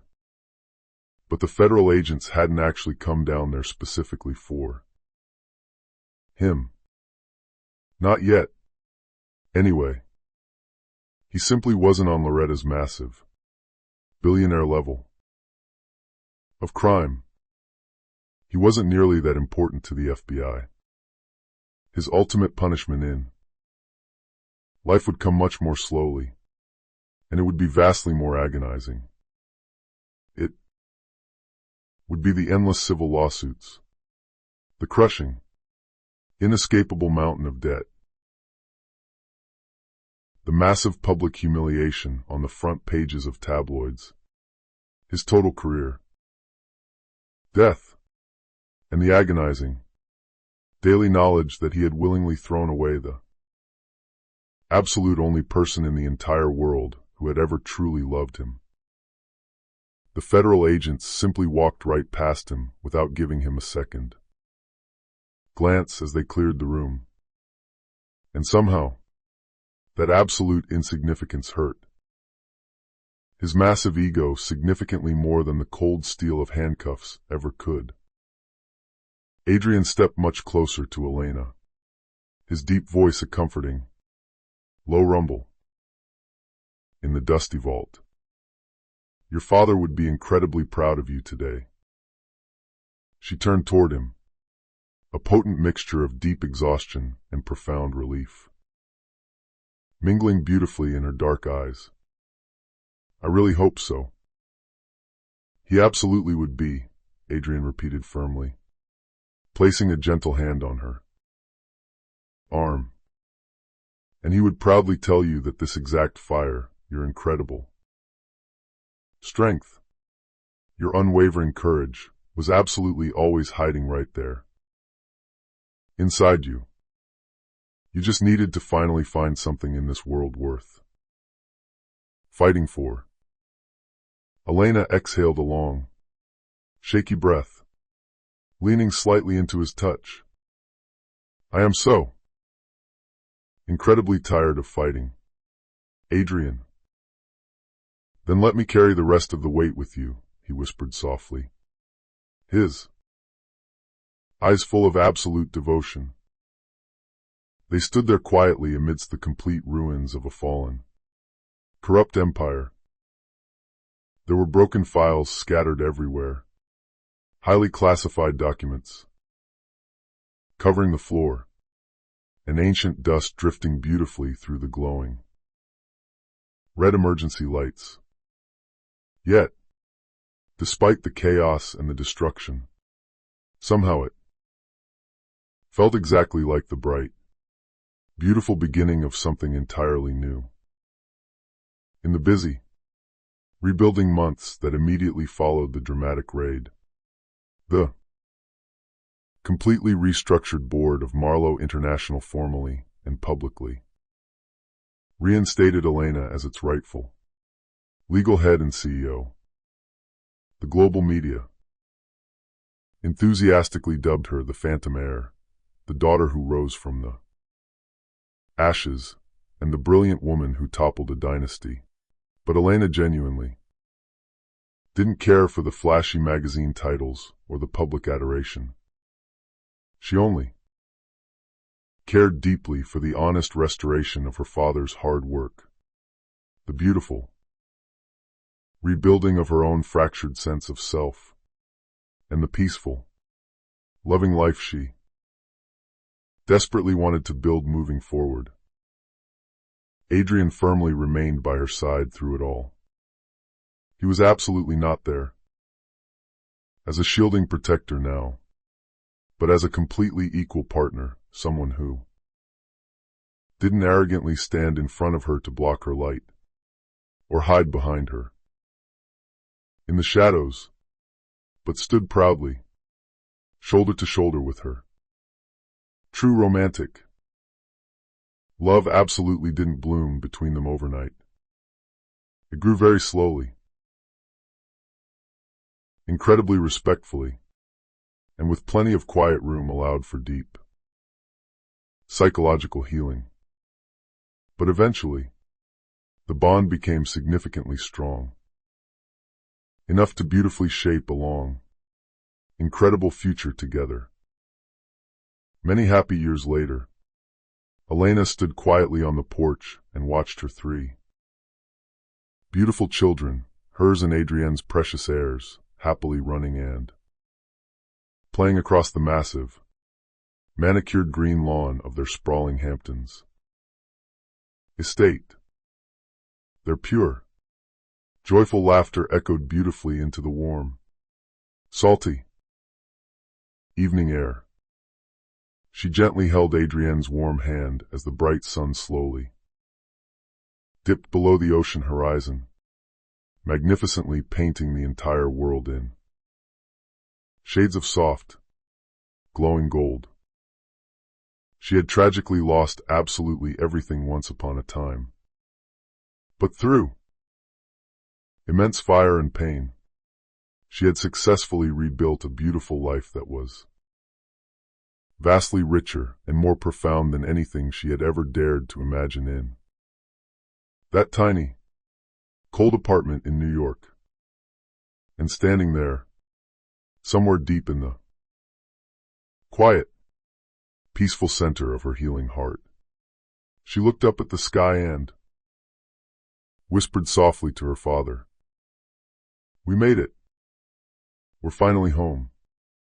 Justice has been served.